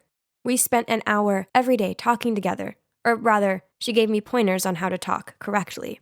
Collins said I needed to control my volume because I had a tendency to shout my words, and it wasn't very ladylike. I had to whisper at the same volume as her and also choose my words carefully to show intelligence and grace. Ugh, maybe it'd be easier if I just didn't say anything at all from now on. Aside from Collins, I didn't have a chance to get to know my other sisters, as Mom made each of us pursue a different aptitude. Then we had to perform for her on our monthly assessment. Mom's overall very gentle and caring, but too strict when it comes to training. So we all have to spend a lot of time and effort in practice. One day I was trying to make sense of the music sheet when I heard Lexi complain, "Ugh, why does Mom force me on this mission impossible? So boring." What? At least ice skating is 1,000 times more fun than the piano. If only. An idea popped into my head. That night, I went to my mom and timidly said, "Mom, I want to switch from piano lessons to ice skating. I can exchange with Lexi. What? No. But why? Lexi doesn't even like ice skating. Well, it's because I can see potential in each one of you, so it's impossible to switch." Frustrated, I went back to my room and began whining to Collins, but she thought that it wasn't a big deal. Mom knows what's best for us. Well, that I'm not too sure about, 'cause yet we didn't even get to go to school. As Mom said, her homeschooling was enough. While I only found her method rather strange, I've dreamed of this perfect life with an amazing mom, but Mom was never very affectionate. It didn't matter how much we studied or tried to perfect our chosen hobby. She never cuddled or praised us, not even Collins, who's the smartest girl here. I was desperate to impress Mom, so one time I spent ages making this Portuguese appetizer for her, but all she did was take one bite and say it was okay. I asked her if she didn't like me, but she just replied in a growl tone that she was helping us to have a high position in society and a bright life. But I don't need those things. I just wanted her to like me. This place is so stuffy, and the only time that I can actually breathe is when I'm on my Friday morning bread buying errand. Ugh. Then suddenly someone patted me on my shoulder, which startled me so much I dropped my stuff. "Hey, it's really you. But is something wrong with you? Why this strange walk?" "The only thing I'm good at is buying bread, but now you've ruined it. See?" Jet stooped down to pick it up for me. He was still as rude as ever, but I still found myself jealous of this free spirit off him. We used to be a perfect match at our orphanage, and quite embarrassing to admit, but I was very naughty back then, and often shoplifted with him. "You could go steal some more. Remember our tricks?" I have to tell you 3 things. Firstly, I've been adopted. Secondly, my adoptive family is wealthy. And finally, I'm being educated to be a noble lady, so no more stealing. That's ridiculous. I also have 3 things for you. I've been adopted too. My parents love me so much. Oh, and they're cops. We looked at each other and burst out laughing. So we were both caught, weren't we? Jet and I sat down on a nearby bench to catch up, and when I poured my heart out about my new family, he interrupted me. "Sounds strange to me. Why would they only adopt teenage girls? And what are those training lessons and monthly evaluations for?" Then, Jet insisted that he would investigate my adoptive family. That's silly. But anyway, it's fun to reunite with a friend, and we agreed to hang out every Friday after that. And here comes my first assessment. Of course, I couldn't even play a simple melody, so I had to study for 3 more hours every day. My sisters suffered even more. Kinsley was forced to abstain from food because she weighed 2 kilograms more than the standard. In contrast, Willow had to eat continuously at night in order to gain 5 kilograms. If it's to this extent, then it must have not been simply for the sake of the casual boasting of a mom, right? On the next Bread Friday, I told Jet about last week's assessment. He firmly stated that there was a problem with my family. I don't think so, Jet. Mom just wants the best for us. Listen, Phoebe, I think she trained you guys on purpose. Each of you has to be good at a certain subject, just like the shopping orders. Orders? Don't go too far. You know Kobe beef? Cows are made to listen to music, given beer to drink, and massaged, but in the end, you know what the outcome is. Oh no. Is that what this is? Mom always said that she would give us the best life, as long as we worked hard. Were we being tested and stamped like those cows? One day, I came home to Collins excitedly packing her suitcase. Mom said she's taking me to a new school tomorrow. So Collins was leaving? But where? I'll miss you, sis. Text me when you get there? But days passed without a word from her. I asked Mom, and she said that Collins' hard work paid off, and she'd been accepted into a prestigious school, but they had a strict no phones rule. Huh, that sounded sus. So I told Jet, and he insisted I report the case. Another Friday, Jet and I met at a church near the bakery. Huh, why did he choose this boring place? I was looking around when I saw a group of schoolgirls coming out of the church. They all wore the same dull uniform, had their hair neatly tied back in a bun, and all obediently lined up. Then there I saw her. Collins? I was about to rush over to greet her, but the glare of the woman accompanying her scared me off. This was not right. I'd got to ask Collins what was going on. So I grabbed Jet's arm and went after the group. But they got into a black car and sped away. Maybe they chose this church as a place for their transactions. Smart, huh? They put everyone in school uniforms so no one would suspect them. But seeing those faces, I'm sure they're about to be sent to the black market soon. Black market? The thought alone made me shudder. I had to save Collins. I couldn't let Mom get away with this. That night, I tiptoed downstairs to eavesdrop. Okay, I'll deliver her this weekend. Correct. She's 5'7". She can ice skate, cooking and painting. Of course, I have her trained as required. You won't be disappointed. So the deal goes as planned, okay? See you on Sunday. That's it. The next delivery was Lexi. I checked her room and saw her packing her stuff, a beam of innocent happiness on her face.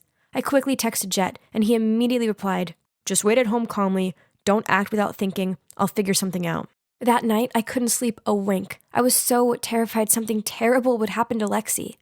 So early the next morning, as soon as I saw Mom and Lexi getting in the car to leave, I snuck into the trunk, lay there without making any sound, and sent Jet the location. The car took a long time to stop. Had we finally arrived at the transaction location? When it seemed safe, I carefully climbed out and saw Mom talking to a fastidious-looking middle-aged woman. What did Mom say that made Lexi so panicked that she kept clutching Mom's hand? The woman handed Mom a rather thick envelope, then grabbed Lexi's hand and dragged her away. God, where was Jet? I couldn't just sit still like this and watch my sister being taken away. Let Lexi go! Now! Phoebe, what are you doing? Stop it. You're going to sell us, aren't you? I already know the truth. What on earth are you talking about, Phoebe? Furious, Mom pulled me away. Stop. Suddenly, 2 cops rushed in, ordering everyone to put their hands up. Behind them was Jet, still panting. Turns out they were Jet's adoptive parents.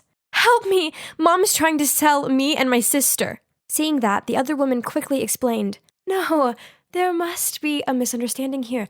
I'm just helping Gianna's daughter to enroll at my school. Bewildered, my eyes darted from Mom to the other woman and then to Jet.